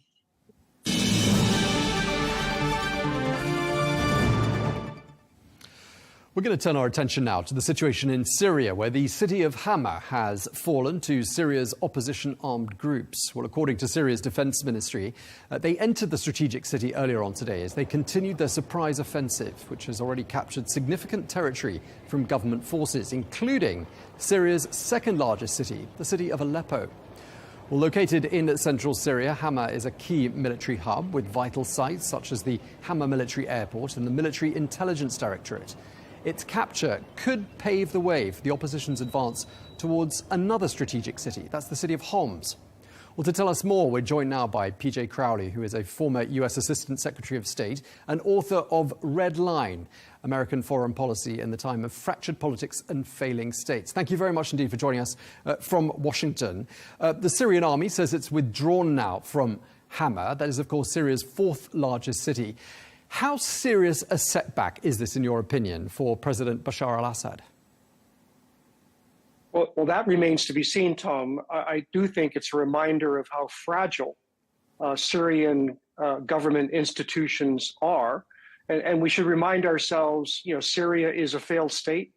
It has been one for several years. We've now seen the Syrian civil war extend for more than a decade. Whether this changes the overall contours of the longstanding conflict remains to be seen. But to survive, Bashar al-Assad is going to need considerable help from Russia and Iran, his primary protectors. But their ability to help him is also in question, given what's happening elsewhere in the region and also in Ukraine. So just give us a sense of who is now in control of Hama. Who are the opposition forces there? Well, HTS was formerly known as Jabhat al-Nusra. They were affiliated with Al-Qaeda previously. Now they appear to have rebranded themselves as an independent group. But they are a long-standing presence in Syria. Obviously, they have used this, intervening period to regain considerable, military strength. And as they have advanced, the Syrian armed forces have retreated. How far they can go, the degree to which they can, control territory or expanded territory, remains to be seen. They're clearly not the only opposition element operating in the 30 or 35% of the country that the government does not control, but they're showing surprising strength so far. Indeed, they've taken everyone by surprise during these last 8 days or so in particular. And I'm just wondering what you think the presence of opposition factions like the one you've just described would mean for ordinary Syrian civilians going about their lives in cities like Aleppo and Hama. Well, you have to call into question what is the loyalty of people in these areas to the government. Are they willing to change sides? And if they are, there's the potential for a cascading effect. But we have to remind ourselves, going back to 2011, you have seen these surprising demonstrations of alternative power sources in the region. But for the most part, governments have regrouped and been able to to push them back or overcome them. So whether Assad does Assad have the ability to do this by himself? The answer is no. But can Assad survive with the help of others? Iran, for example, is moving some of its proxy forces into Syria to be helpful. Hezbollah has been an anchor of that effort over the years. They are considerably weakened. So I think the next thing to look for is to what extent outside forces are able to help stabilize the situation and give Assad some breathing space. Yeah, I mean, just looking back in time, I mean, since about 2016, it doesn't seem like there have been any major shifts in terms of who controls which territory in Syria. And I'm just wondering what your reading is into the timing of this very rapid evolution of events that we've seen during the last 8 or 10 days. Well, I don't think it's a coincidence. Clearly they have been watching what's happened elsewhere. They see a Hezbollah that's severely weakened. They see an Iran that is at least distracted, if not also, weakens. They saw an opportunity, and have seized it. And they're not the only one. The so-called, Syrian defense forces, the Kurdish group that also operates in this section of Syria, they too have expanded their presence in parts of the country that the government does not control. So far, this is, opposition forces advancing, government forces retreating. Where and how this ends, I think it's unclear. Indeed, and I just want to get your sense of why you think it is that these opposition forces are experiencing what seems like so little resistance from Syrian government forces. Is it due to the fact that they're ill-equipped, or is this an issue of loyalties? It could be both. Certainly, to the extent that Assad has survived only because of Russian assistance and Iranian resistance, the fact that their ability to help has been weakened has certainly helped the opposition forces. That said, on the other side of the coin, Russia and Iran are going to go to considerable lengths to make sure that Assad is still able to survive. So I think we could be in store for some fiercer fighting, as this proceeds. Let's bring up a map just to explain to our viewers the significance of the cities that we're talking about and where they fit into the picture. There we can see them, Hama right in the middle, halfway between Aleppo and the capital, Damascus. We saw Aleppo fall first, then Hama. Would you say it's a matter of time before we see Homs, which is somewhere further down below Hama, being perhaps the next city to come under opposition control? I think that certainly would be logical, but again, we don't know really, to what degree these opposition forces have the ability to expand their control of the country and hold on to that territory. From Assad's standpoint, obviously, the crucial element is Damascus, and Damascus is not under threat. And I don't think that you have, you're facing an opposition that has the ability, to challenge, the hold on that portion of Syria that the Assad government still maintains. That is their stronghold. What's unclear here is what happens after this advance. Is there going to be a negotiation? Is there, there's no logical next step, in terms of what happens here. So I would expect that at some point, the situation will restabilize, and then the next thought is, to what extent the government, helped by Russia and Iran, would begin some sort of counteroffensive. That would be something that I would expect to happen down the road. Turkey, of course, is a country that's been a key backer of some of the opposition forces. But Ankara says it's had no hand in these recent developments. What do you think of the fact that they've come out with that statement? Well, I do think that the role that Turkey is playing is important. Erdogan has long seen himself, as looking for an opportunity, to expand Turkey's influence in the region, perhaps at the expense of Iran. So I do think that's a under the radar, that is a crucial role. And I'm sure here in Washington, the United States is talking to everyone in the region, Turkey most notably, to kind of get a sense of, okay, where do you see this going? What happens next? And those conversations are ongoing.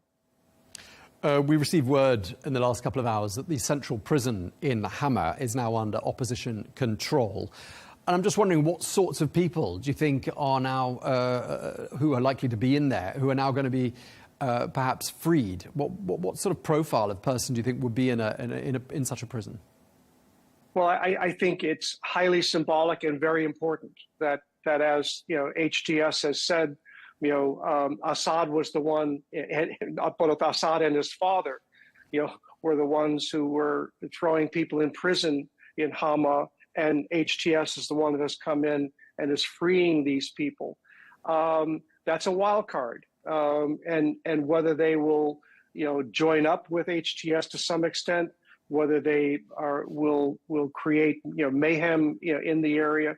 We'll have to wait and see. But clearly, that is of great symbolic importance, and it is a counter narrative to whatever Assad is trying to say. The leader of HTS is calling on the Iraqi Prime Minister not to get involved in what's happening there in Syria. Why do you think he's making such a direct appeal to Baghdad? In all likelihood, some of the elements, Iranian-backed militias that might be moving into Syria are coming from Iraq. And so whether the Iraqi government is in a position to control that in any way, to influence that in any way, I think would be an important sub-element of this.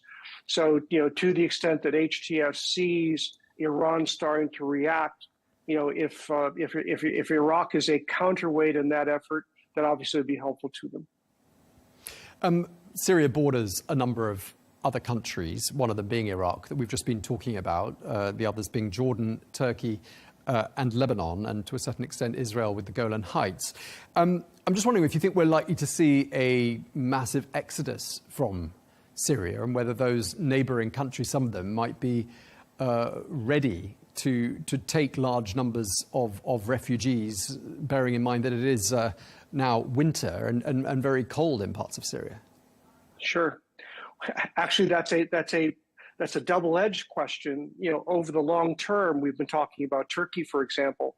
One question is whether Erdogan is supporting this effort with the idea that at some point in time, if you're able to capture these major cities, Syrian refugees who are currently in Turkey, in Jordan, in Lebanon, might have the ability to return home at some point. I think that's a major sub-element of this, to the extent that you're capturing major cities, major population centers. That would suggest that, people from there, evacuated Syria years ago. And I mean, everybody at some point in time would love to go home. And I wonder if, to the extent that this restabilizes in a way that Hama, Homs, others, place Aleppo, would enable, not now, but sometime down the road, these countries might be looking to actually, rather than gain additional refugees, actually lose refugees over the long term.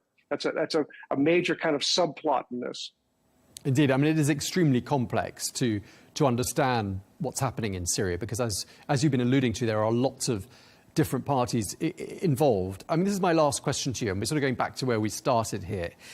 Hama has managed to stay under government control ever since the unrest in Syria began in 2011, so that's 13 years. Today, Hama, we understand, is under the control of opposition forces. It's 200 kilometers away from the capital, Damascus. How vulnerable would you say the Syrian president, Bashar al-Assad, is looking at this stage?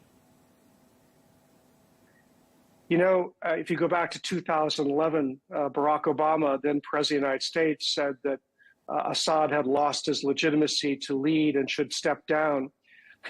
We should be reminded that 13 years later, he's still there.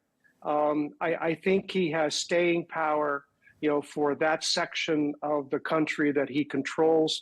He clearly has the backing not only of Russia, and Iran, but over a number of years, we've seen emissaries from Gulf countries and other countries that have been working quietly towards the presumed rehabilitation of Assad, reintegration of Syria back into regional institutions.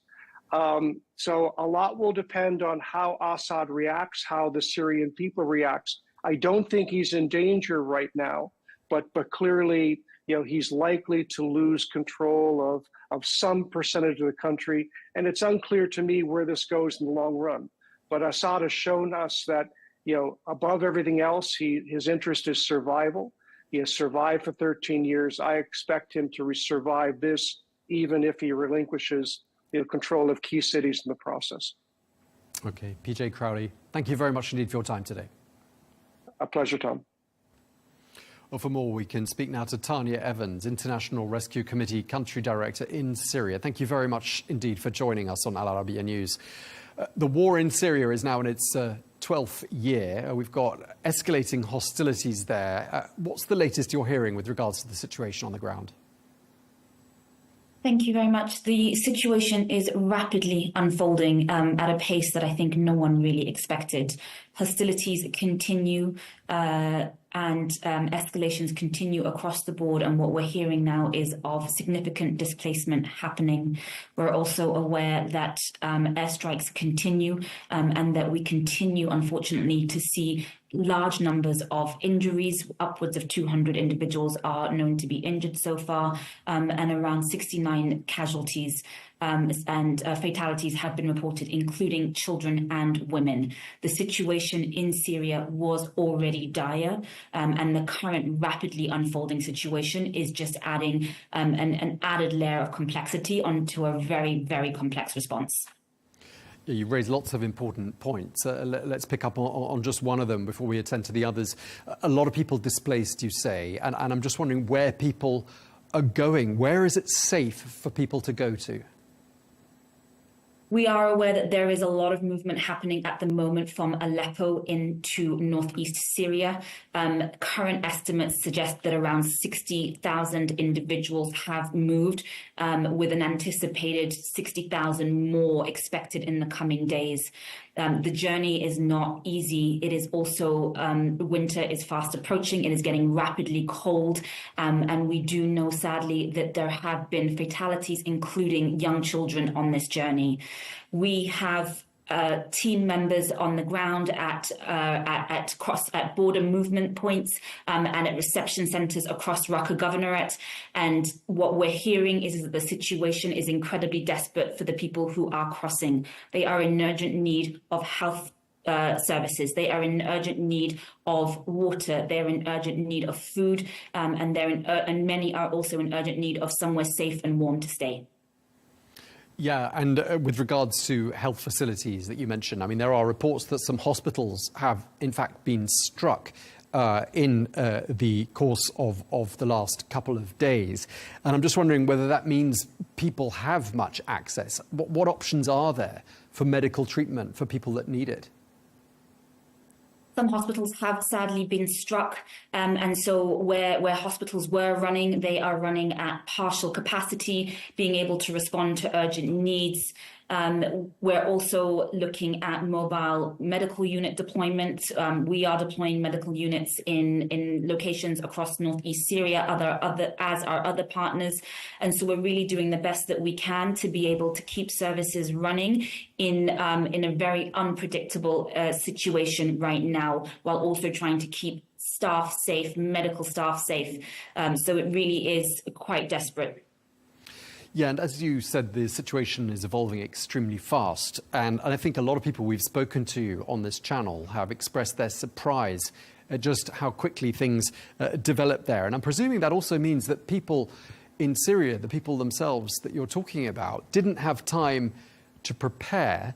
And therefore, people's supplies are going to run out entirely very quickly, aren't they? Absolutely. Really such surprise as this unfolded so rapidly. In those first few days, the lines were changing on an hourly basis. The needle was shifting constantly. While we are seeing a somewhat slowdown, by no means does this mean that it is over, and we expect to continue to see continued escalations, continued hostilities, continued safety and security concerns for civilians on the ground. And so, yes, it does mean that supplies are going to increasingly become a very huge problem. We also know in Aleppo that with critical infrastructure being targeted, that we're going to be looking at a fuel problem. And so really, if we do not see an immediate de-escalation, we're going to very quickly struggle to be able to meet needs on the ground. OK, and I gather the International Rescue Committee was forced to halt some of its operations as long ago as late November, so before we started reporting on this. I'm just wondering why that was. We have seen escalations taking place for the last few months. There has been a steady kind of increase of escalations taking place. We have repeatedly had to suspend operations temporarily. Humanitarian actors have had to do this in order to keep our beneficiaries safe, to keep our clients safe. And so, yes, we were temporarily having to suspend operations. As recently as last week, we did have to temporarily suspend, but we are constantly looking at watching the environment, monitoring and seeing when we can resume services, because we provide critical services and people are in need of these services, particularly health services right now. Yeah, I mean, I'm assuming that for your staff, for your associates, it's extremely dangerous working on the ground. Just paint a picture for us of what it's like working on the ground in Syria under these sorts of conditions.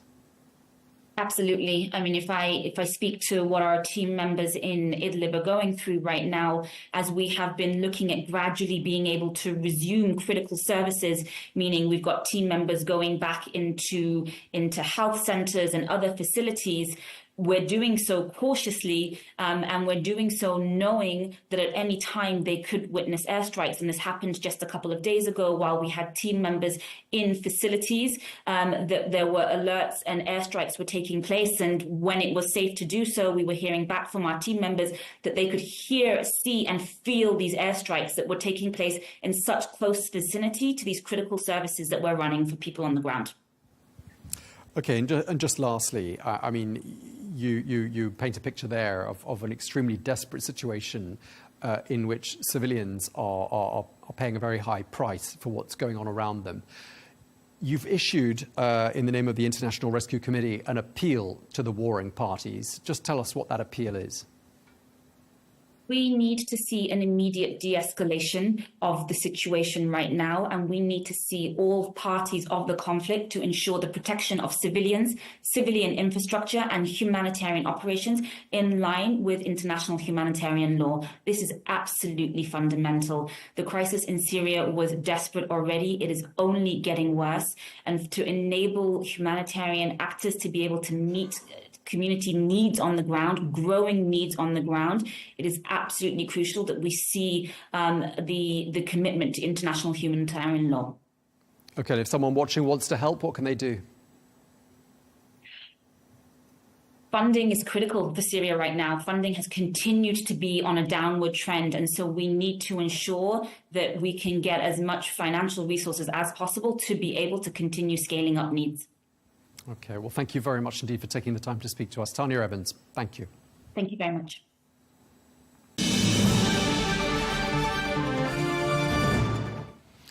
Now to the situation in South Korea, where hundreds of protesters have today been marching through the heart of the capital, Seoul. Well, they're calling for the resignation of the president, Yoon Suk Yeol, following on from an outcry over the declaration of martial law.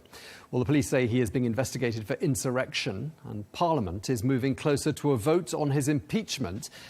Meanwhile, the situation in Seoul remains tense. Well, the opposition needs at least 8 members of Yoon's own party to vote for his impeachment for the motion to pass with a 2/3 majority in the 300-seat parliament. For more, we can speak now to career expert Dr. Jim Hoare. Thank you very much indeed for joining us. You were the first British representative to Pyongyang. You were also stationed in Seoul as a diplomat during the 1980s. And I want to start by asking you, we've had about 24 hours to take stock of these unexpected developments in South Korea. I mean, what's your take on what on earth is going on there? I think Mr. Yoon rather lost the plot. He was always a rather marginal president in a sense, that he only won by the slimmest of all majorities. I mean, less than 1%, the lowest of any South Korean president.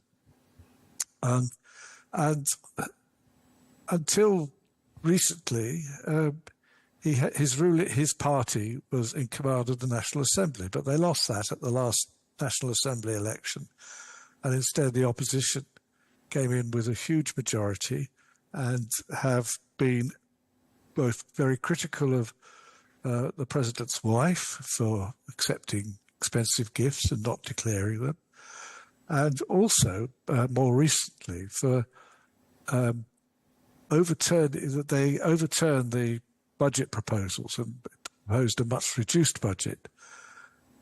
This seems to have fazed Mr. Yoon, who took the action he did on the 3rd to declare martial law without, it would seem to me, much preparation. I mean, I would have thought that if you're going to do that, you would have had all your troops in position, ready to take over the Parliament building and strategic things like the media and so on. None of that seems to have been arranged.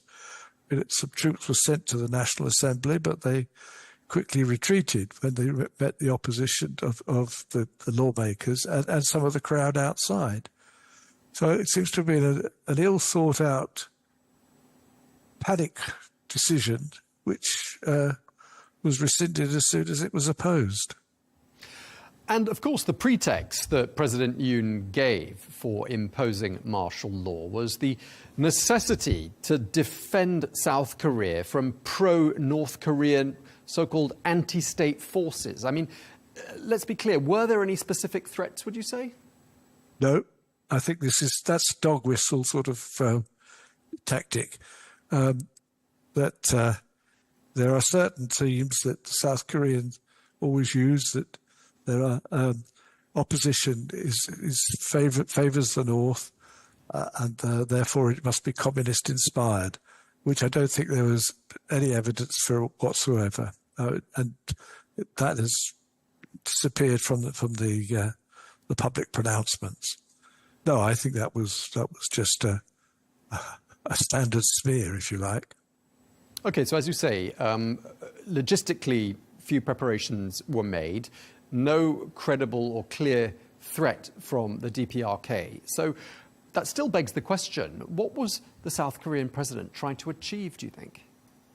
I think he was trying to be able to do things as he wanted to do them, particularly to get his budget through, to stop the criticism of his wife. And if you close down the National Assembly, then you could do both of those things.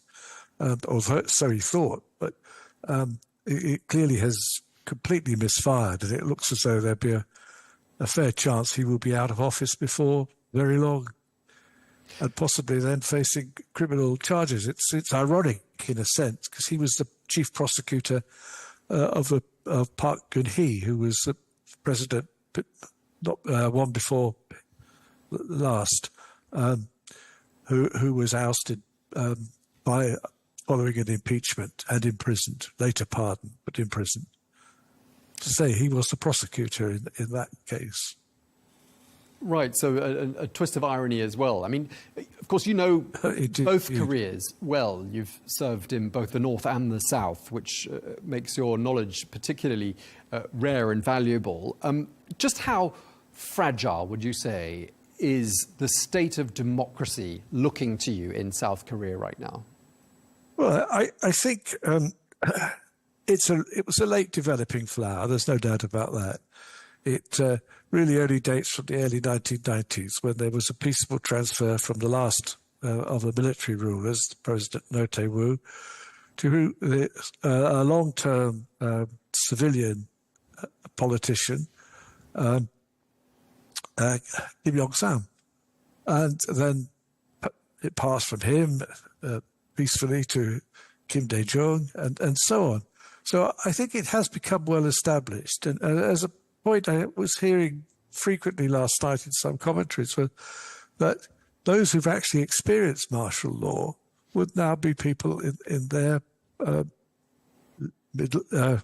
as adults, probably in their 60s and so on. It stopped in 1980 when Chun Doo-hwan came to power, and once he'd made himself president, then martial law was lifted.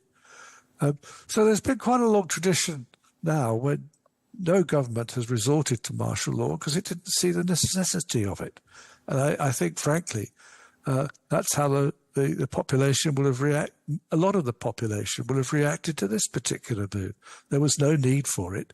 There was no increased threat from the North or any other major problem. This was, I think, President Yoon either panicking or being frustrated at not being able to do what he wanted. And so he chose this blunderbuss approach, if you like.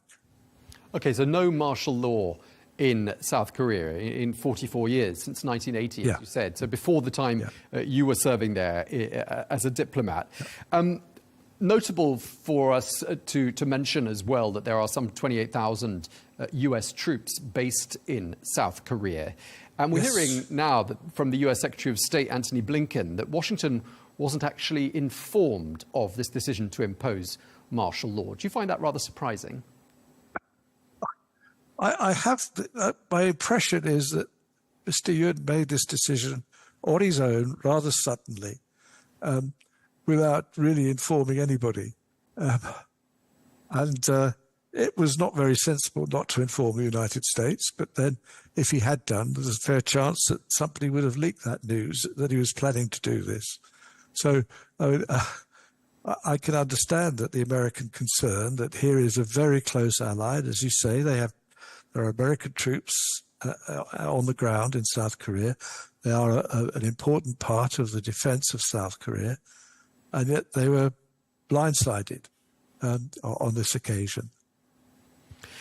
Just lastly, mind you, I don't think in past declarations of martial law, I don't think the Americans were informed either. I think there's probably a track record there. Okay, to do these things. Sure, and I just wanted to ask you lastly, I mean, we've had some pretty dramatic scenes in Parliament during the course of the last 24 hours in Seoul. There have been some large protests, we understand. I just want to ask for your sort of thoughts as to where you see things heading to from here, Dr. Ho. Well, I would be very surprised if Parliament doesn't go ahead with an impeachment process. I mean, I think it's not just the opposition party, which has a majority in the House, but also the smaller parties in the House. And some of Yoon's own party have been saying he shouldn't have done this. He should be impeached. So I think that we will see a move in Parliament in the next few days to impeach the president.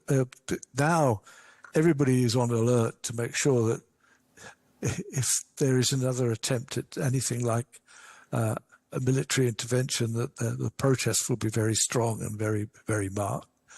And if the impeachment goes ahead, then it goes to the courts. And I think Yoon might find himself a convicted criminal. But that's speculation on my part.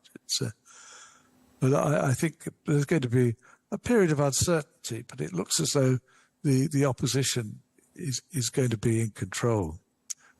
Yoon's own secretariat, the staff of the Blue House, have all offered their resignation, and his government doesn't seem to be his government doesn't seem to want to support him either. So I think his days are numbered. Okay, well, thank you very much indeed for taking the time to speak to us, career expert Dr. Jim Ho. Thank you so much. Thank you. Well, for more analysis on the situation, we can speak now to Yo Han-koo, a former trade minister for South Korea under President Moon Jae-in. Thank you so much for taking the time to speak to us. You've been quoted in the media as saying that President Yoon has made a grave mistake. Why do you say that?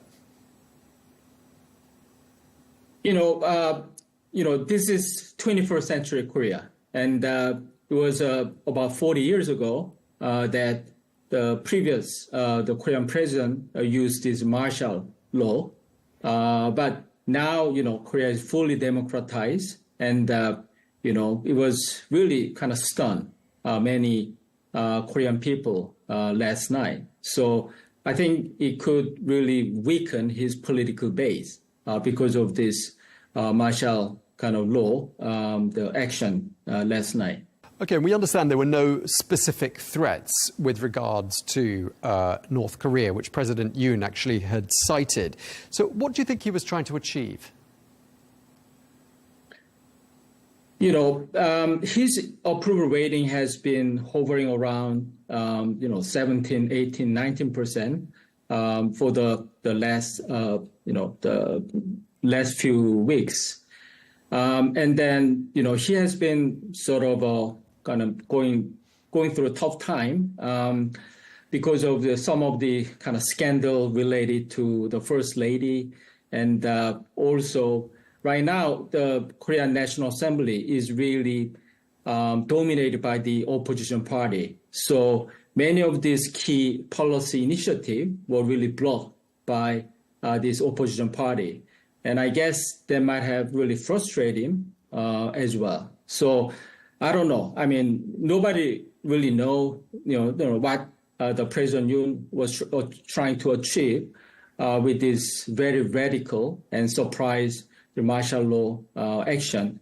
But obviously, that really, was a kind of grave misjudgment or kind of a mistake he made.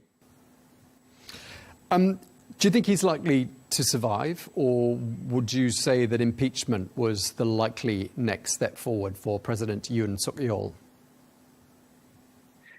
I think it remains to be seen. Unfortunately, Korea had the similar experience about 7-8 years ago when the former President Park was impeached. Right now, we feel like this unfortunate deja vu is coming back. And right now, in order to impeach the president, we have to go through a few steps. First, the vote by National Assembly has to be, passed. Right now, this, in order to impeach, it needs two-third majority. And right now, this opposition party is only 8 seats short of this two-third majority. So it depends on this 8, going to vote from the ruling party, whether some of these ruling party lawmakers could defect to this, the impeachment camp. So, but now, the last night, it was really surreal and stunning movement. And many Korean people were really, outraged and frustrated by this sudden move by President Yoon. So obviously, right now, for the next few weeks, this impeachment will be really at the front and center of the Korean politics. And we have to, see how this turned out to be.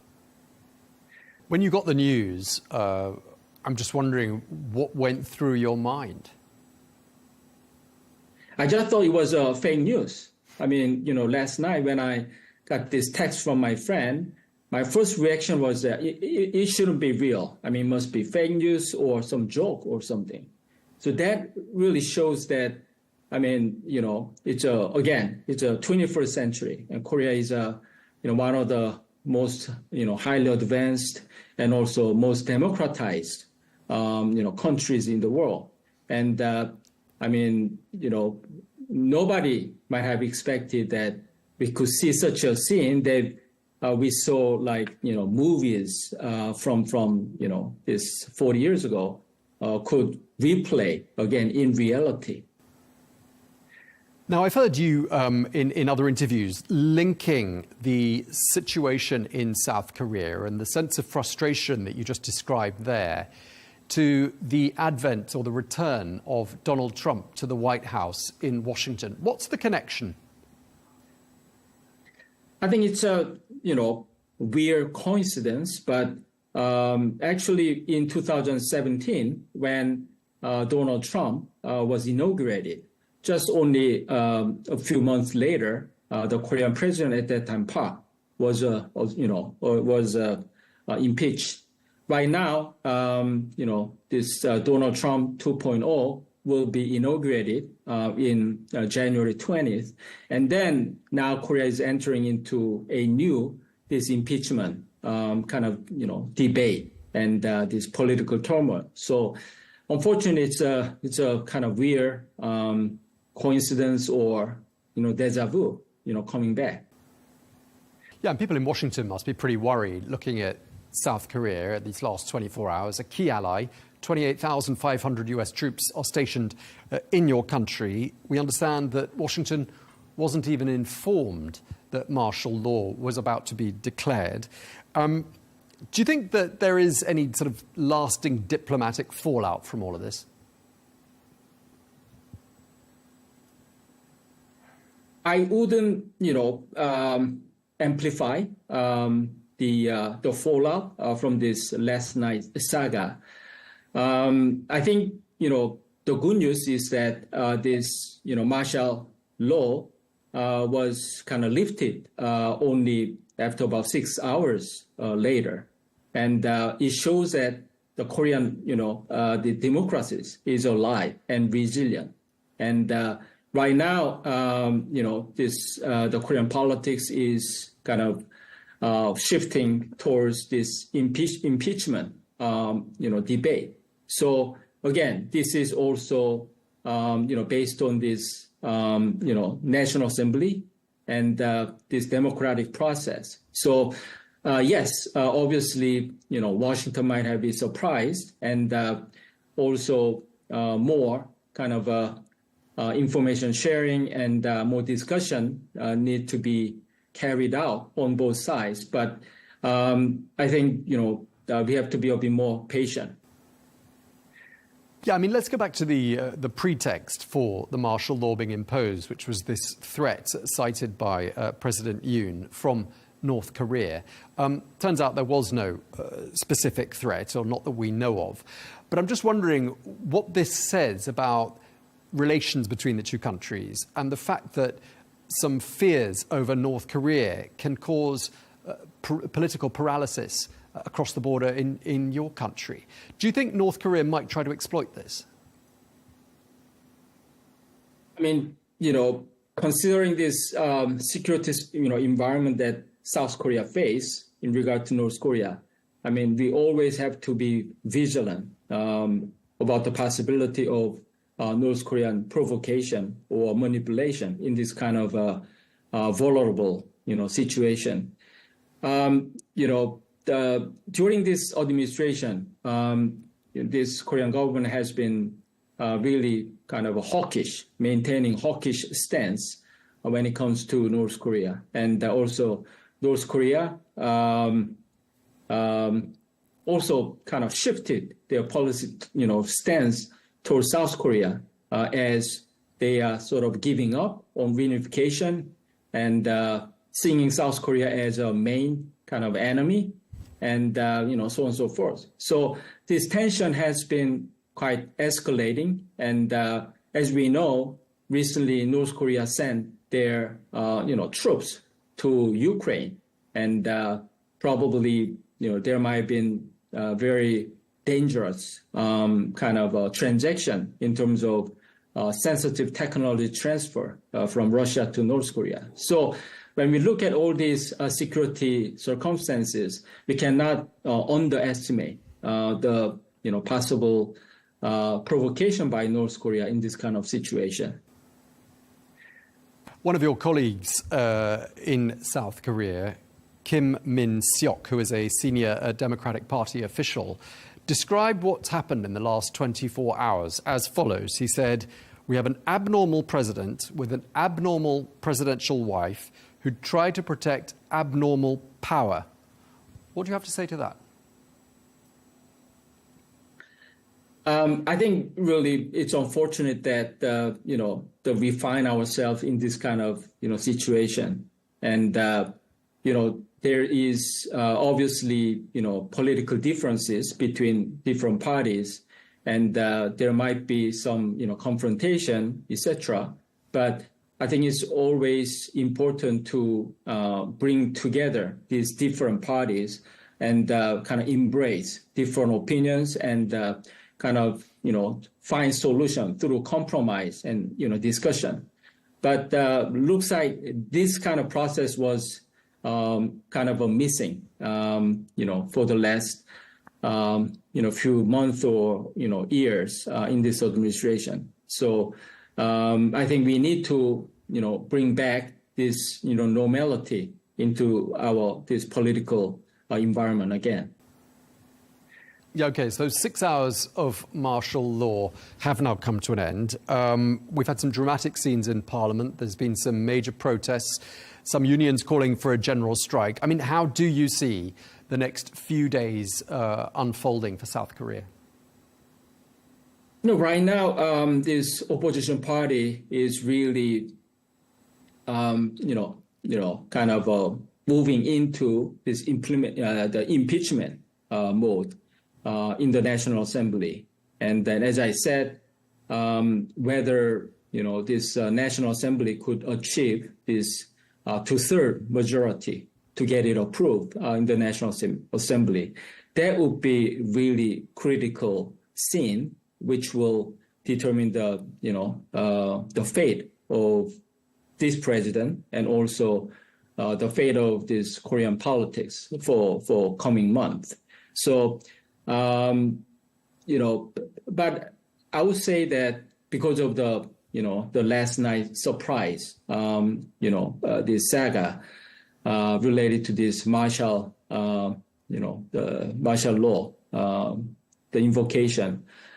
I think this, this Korean public were very, how can I say, disappointed, and then sort of lost confidence in the current, government. So we have to see how this Korean public and the National Assembly, kind of find a solution and, try to, normalize the situation in coming weeks and months.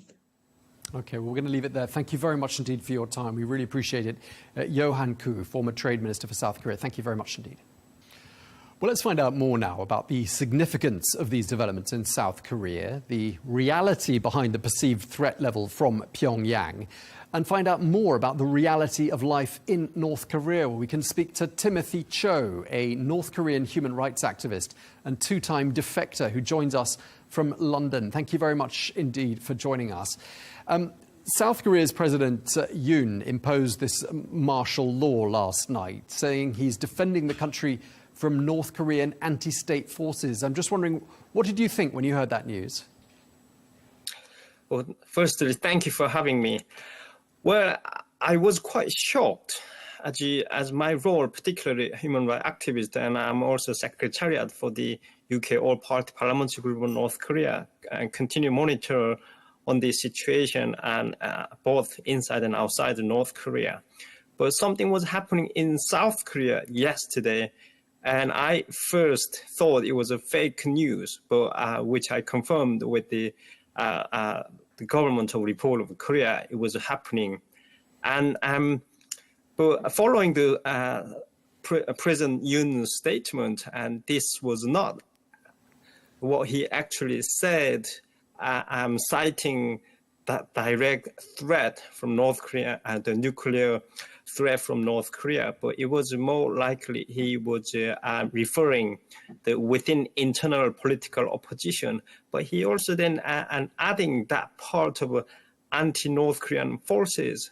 So it's quite been, of course, the political situation in South Korea is very divided at the moment, and extremely divided between pro-North Korean side, or we may also mentioning a far left group in South Korea, and in terms of the political situation in the country. And he probably felt there was quite extreme movement of it, and especially within the parliament. And even though he's the president, I think his role might be quite limited to do so in many ways, including the budget plan for next year. I'm not exactly sure, however, was it really necessary that he had to declare martial law, which is very unprecedented, and even call the special force entering the parliament and blocking with order to arrest or even could kill someone under that constitution. So, and I have to say, frankly, it was quite shocking to see, particularly South Korea today, we regard such a democracy, and I was very alarming and carefully following the development and the situation in South Korea. Of course, it was after 6 hours and the martial law lifted, which relieved me. However, the political situation remained quite uncertain in this country, and I continue watch the situation and which way it may develop in the coming weeks, especially opposition parties and the groups and all across the country as well, as you follow the news right now. Okay. And they call impeachment or ask the president to step down from what it's been happening over the past few hours. Yeah, and of course, Timothy, you grew up in North Korea, and I'm just wondering how you think all of these developments in South Korea are viewed by the North. Well, if you ask me as a North Korean escapee, an activist, and grew up my life within the totalitarian system, it's something not possible in North Korea, this kind of martial law or movement or even the president's use of the force and try to calm the political situation by all means. Nothing is possible in North Korea. Even any protest or military coup happens in North Korea, the government come out with the all available weaponry, including tanks or even air flight, and they could just wipe away all these protesters involved. And of course, there is no media search follows, and the international attention come to scrutinize, and media are going to ask experts and politicians around the world about the situation on such country, like what happens last night in South Korea. Still, I think it is happening because South Korea is a democratic country. And it is quite sad. The result was the president had to use the last resort of military martial law. And if it was no alternative choice for him to make such a decision, and I would personally, of course, have a number of questions for him. Would he really have had to use this kind of the final options? However, still comparing, as I was even talking or following the conversation with my North Korean colleagues and activist colleagues, and we still talked about this, where this such development or movement or what happened, or even people gathered at the parliament, over 4,000 people within a couple of hours gathered in South Korea. That is such not happens in North Korea. I wonder, however, what was North Korean regime's viewpoint, and particularly they were watching on this, what was happening in South Korea. And certainly if there were any kind of movement was motivated, encouraged from North Korea's related groups in South Korea, what we call far left, maybe quite far left group or North Korean supportive groups. And I think that's such a message for North Korea, particularly with current situation where North Korea has been stepping into even international the security threat and joining Putin's illegal war, the reputation and has been gaining by themselves. And also they even declared the first time and admitted at the United Nations that they have prison camps and even executing political prisoners by all means, and people who have been expressing against the regime or those repatriated North Korean refugees during their escape and who also had contact with missionaries or attended churches, and such as all these North Korea regard them as spy, and that spy, the punishment comes what they so-called political prisoners. So I felt it was quite a dangerous moment as well, providing this platform and atmosphere to the North Korean regime and make this uncertainty and atmosphere and within South Korean politics and society all across. I mean, of course, South Korea is not alone, as you can imagine.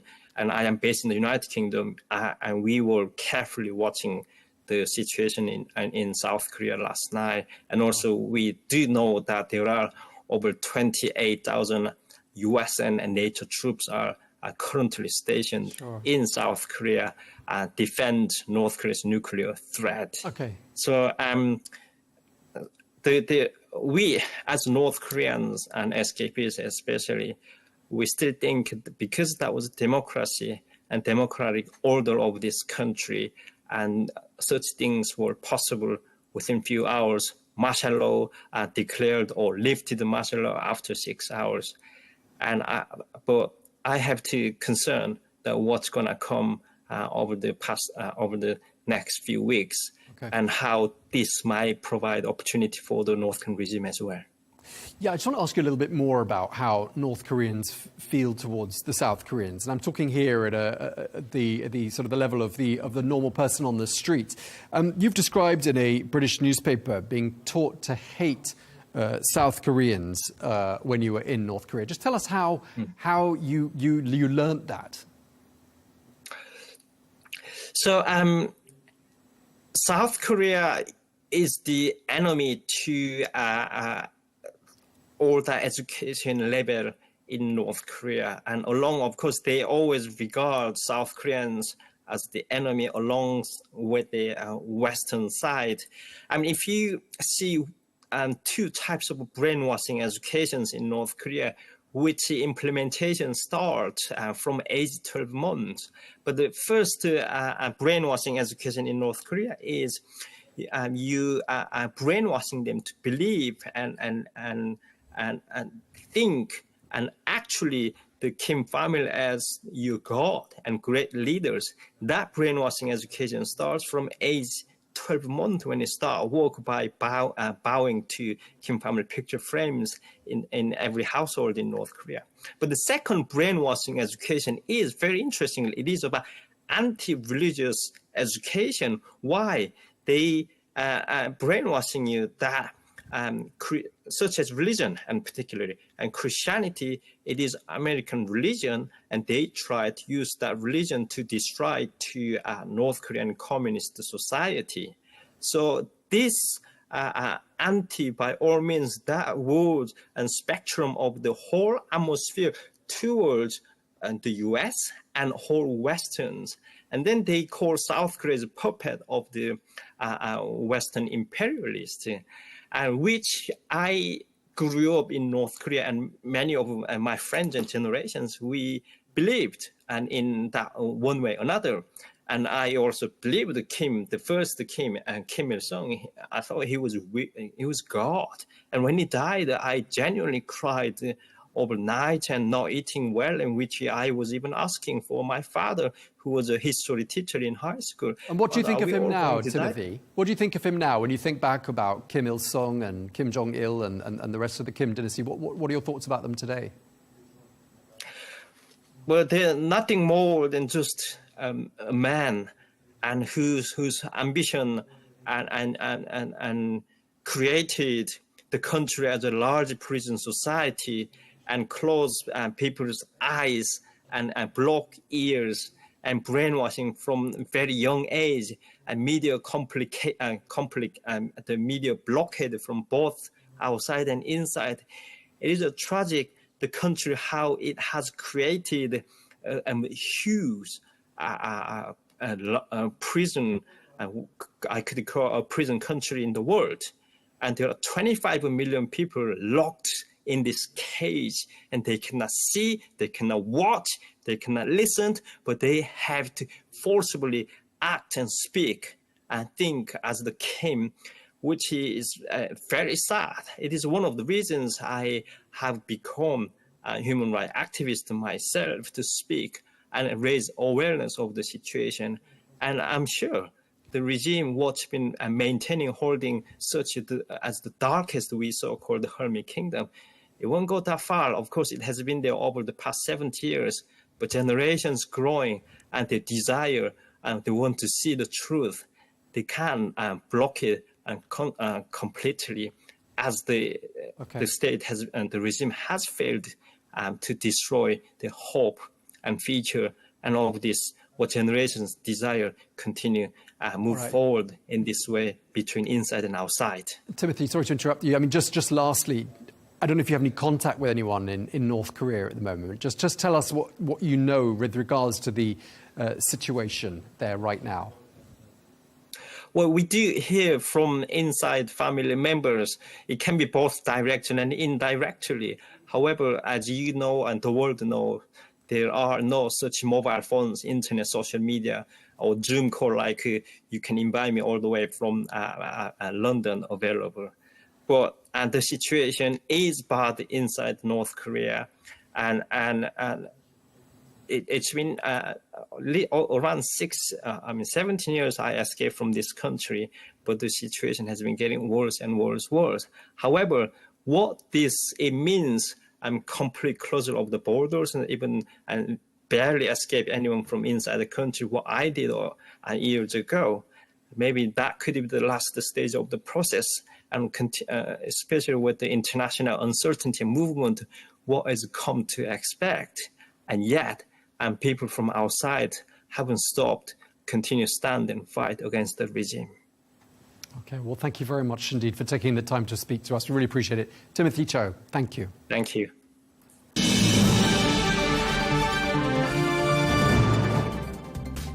Well, that is all we have time for on Global News today. Thank you very much indeed for watching. Be sure to join us again tomorrow for more exclusive interviews. Until then, goodbye.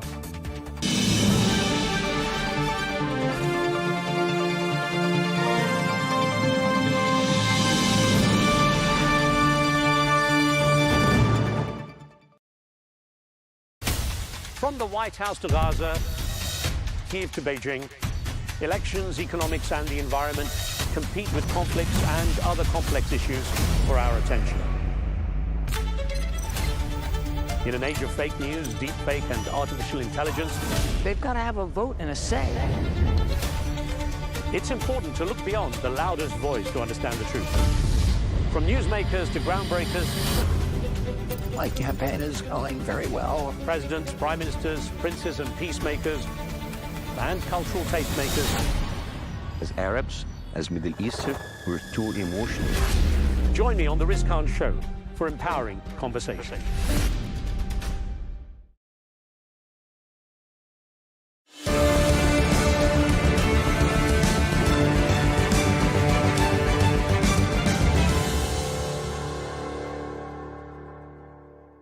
Mr. Gates, thanks for making the time, sir. Good to talk to you.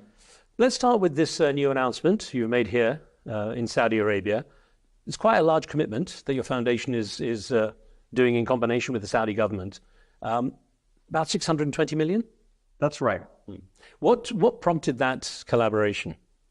Well, when I saw the Crown Prince last fall, I talked about the incredible effort to get rid of polio, to make sure no kid is ever paralyzed again. And it explained how that was a top priority for my foundation work. And he agreed to be a very strong partner. And so that's why the government announced 500 million of that will go over the next 5 years for polio eradication. When you talk about a global threat like polio, what sort of difference will that kind of sum make, and which would be the areas in which you would target it? Well, we have made a lot of progress with polio. We have 99% less cases than when the eradication started. But we still have polio in Pakistan and Afghanistan. It's never gotten to zero in those two countries.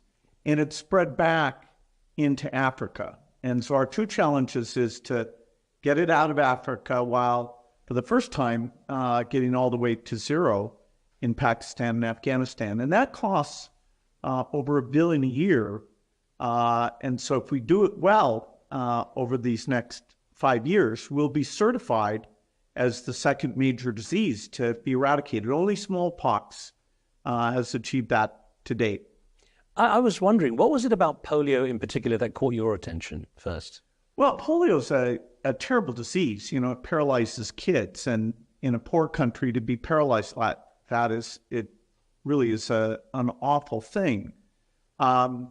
This eradication effort had started before the Gates Foundation was created, and it goes back to 1988 when Rotary, UNICEF, WHO, US CDC got together and said, let's go do this.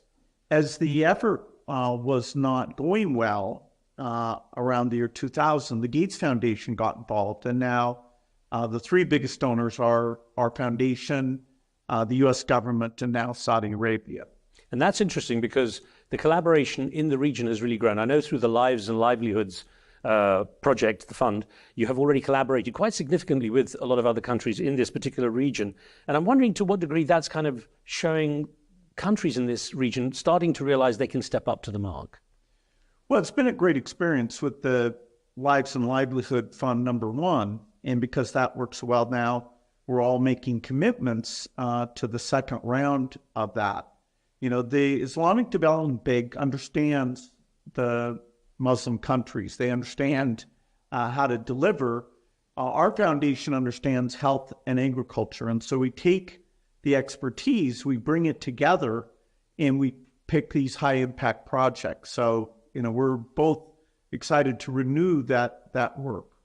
To what degree has that traditional model of the West largely being responsible for charity and donations switched now in real terms to have countries in the Middle East, to have countries in other parts of the world really get involved with collaboration? Are you really seeing that? Well, I'd say that, you know, in terms of generosity, that's always been global. It's, you know, at the heart of the Christian and Muslim religion is that those who have a lot have a responsibility to give back.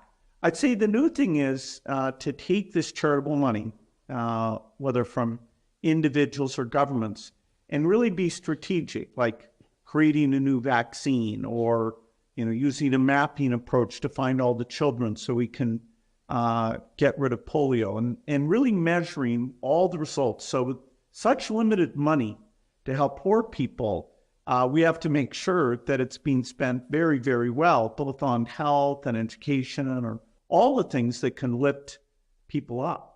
And I know there's a greater challenge. You don't get involved with political commentary, but what we do see in this day and age is some really severe impact of conflicts. We see what's happening in Ukraine, Gaza, Sudan, Congo, 3 decades of that. These kind of conflicts, how much do they set back your effort to have some major impact?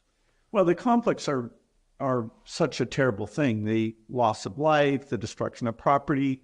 You know, it also means that the ongoing effort to help poor countries gets pushed down. You know, Africa's got a lot of poor countries, but less money is going there as urgent issues around these conflicts in the Middle East and Ukraine are now taking those very limited dollars. And so, yes, it's the goals that the world has set, the United Nations Sustainable Development Goals. We're going to miss those because of a combination of first the pandemic and now all of this instability. It's interesting you mentioned that because I was reading how when we did that very in-depth interview in March 2014 with Rolling Stone magazine, you gave your thoughts on a various bunch of issues from climate change and philanthropy, the state of America, and you said innovation is the real driver of progress at that time and that America is way better today than it's ever been. Now, considering what we've seen in terms of China making so much progress, especially in technology, the serious competition is created for the US and of course the current state of politics, would you still make that statement now?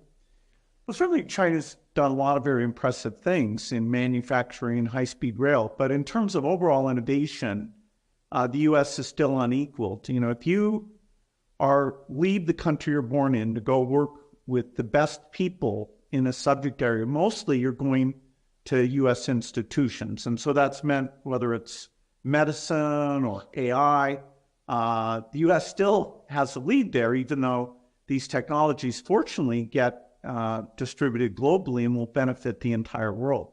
There's something else that caught me in that interview too. You said, asked about your greatest fear looking 50 years ahead.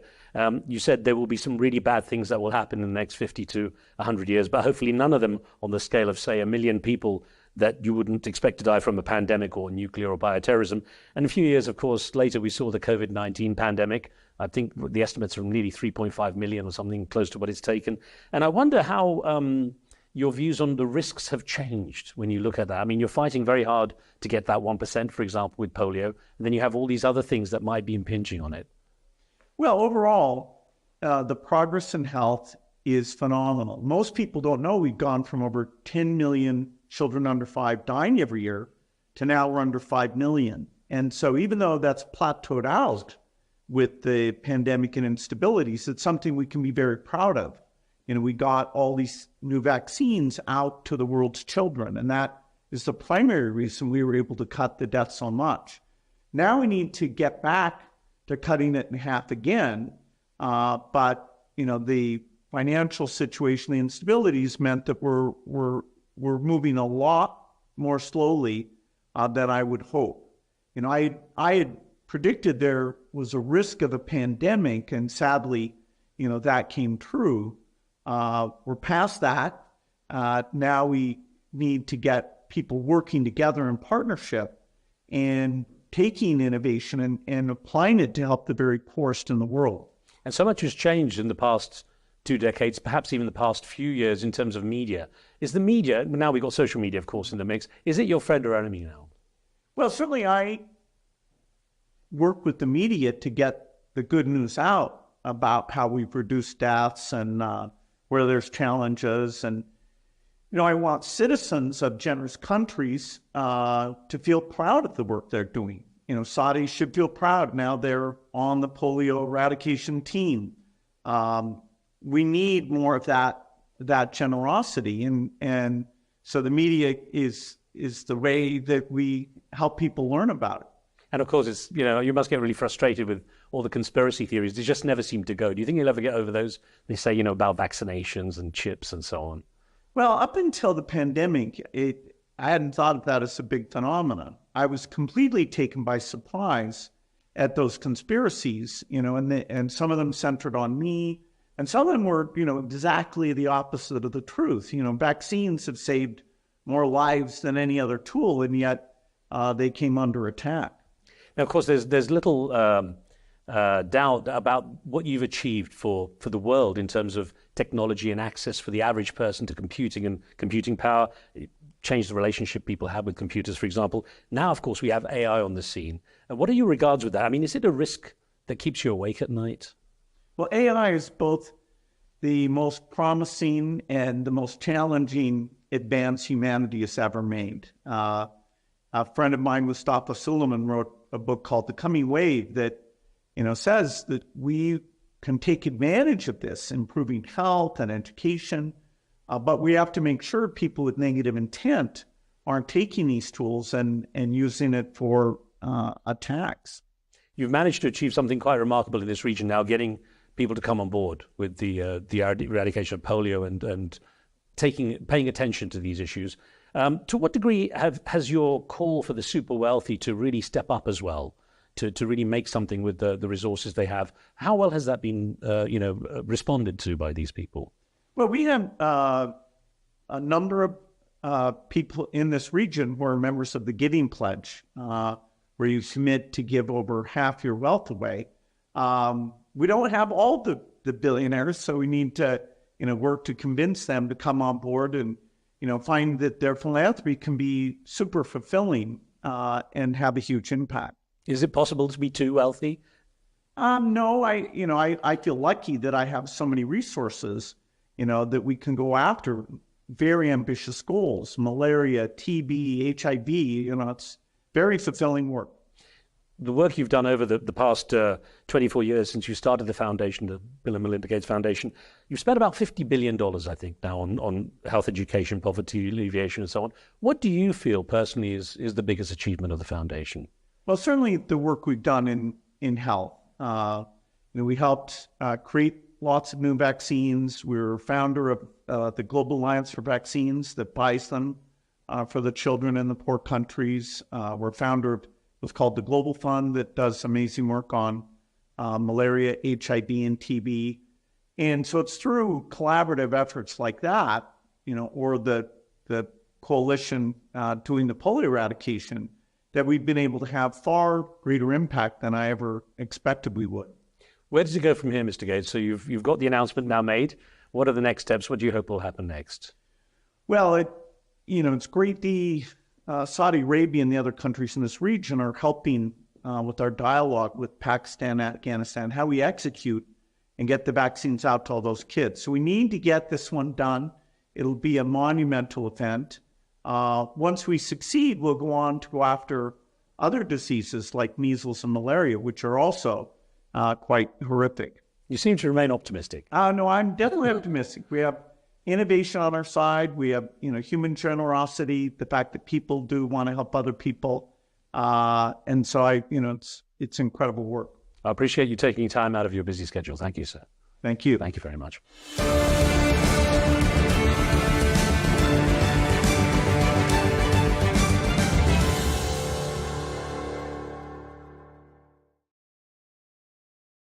At Arabiya News, we go beyond the headlines. From the latest breaking news to in-depth coverage of global events.